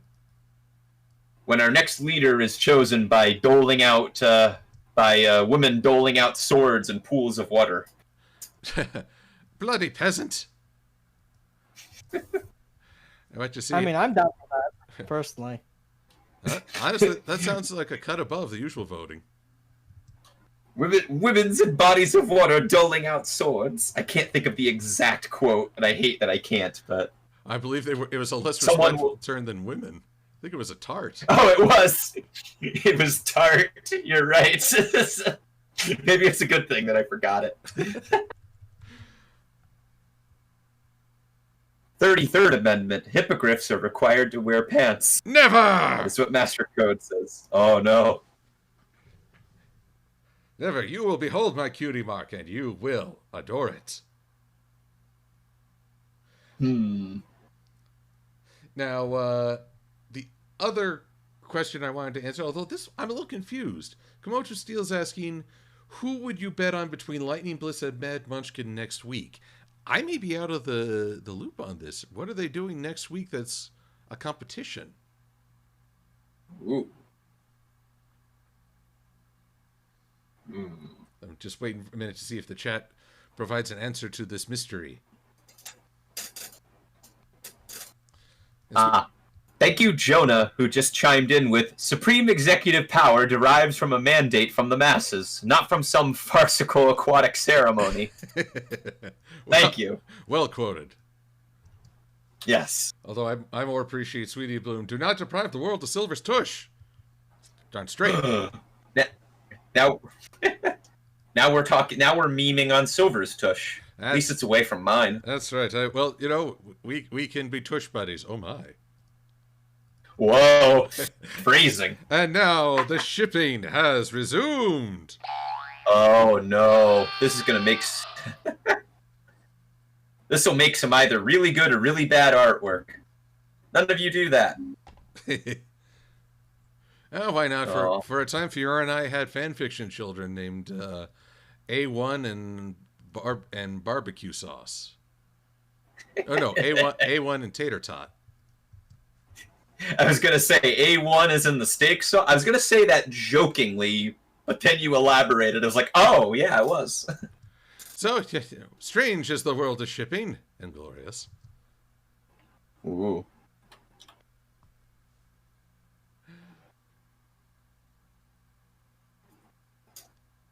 Anywho, well, I think we've made good progress tonight, and so I will submit my Night Mist Navy for inspection. Probably receive a bit of a dressing down, but that's okay. And Ace of Thoth, it's been just fun having you on and chatting things up. Yeah, thanks for having us.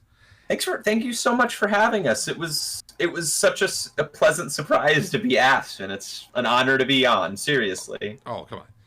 I'm honored, and I will be honored when I'm on the Equestria's Next Top Artist, or maybe. Did you almost say America? Well, why not? Why not? We could use a top artist. Although part of me is wondering if we'll have a repeat. The last time we did like an After Dark Jaxbox game, and then 6 hours later, so that was like at midnight. 6 hours later, they had us doing the Next Top Artist, and our recurring motif was, "Why did you do this to us?" Yes, Darkly did this to us. Darkly is excellent, but for any future TrotCons, I am definitely going to tell Darkly and crew, yeah, maybe give us more than 6 hours of sleep in between panels. A scheduler Darkly. Ooh. It's a Richard Linklater reference there. So, well, I'm looking forward to Pony Fest on the 19th, and just fun hanging with folks. So, and I got some positive feedback from folk on the sharing my editing process in the stream. So perhaps that is what I will try out next time. But as always, I'd always welcome folks' suggestions on guests if they'd like to hear from how someone's doing. And but like I said, I've been glad to have a chance to catch up with both of you and just shoot the breeze. It's been great to catch up with you, Silver. You're always wonderful to talk to, and I don't just say that as hot air. I legitimately mean that. You're wonderful. Oh, thank you. It's tepid air. Tepid air, yes. It's just tepid. Tepid air. It's just, yes. Temperate. It's tepid air. I can take a shower in it. It's very nice. Well, you can take a shower in that air. Oh. So, before we close out, I just want to make sure, is there anything else you'd like to give folks a head up on? Anything you want to say, Ace? Pony 2020. Pony 2020. Here. Very, very, yes, very good. And I will say, follow us if you want to see more really just horrible panels. No, we do excellent panels with excellent people. You can follow us on @Riffponies on Twitter. You'll get news on pretty soon on when we do Pony Fest. We'll also probably be doing Cider Fest and the inevitable December TrotCon.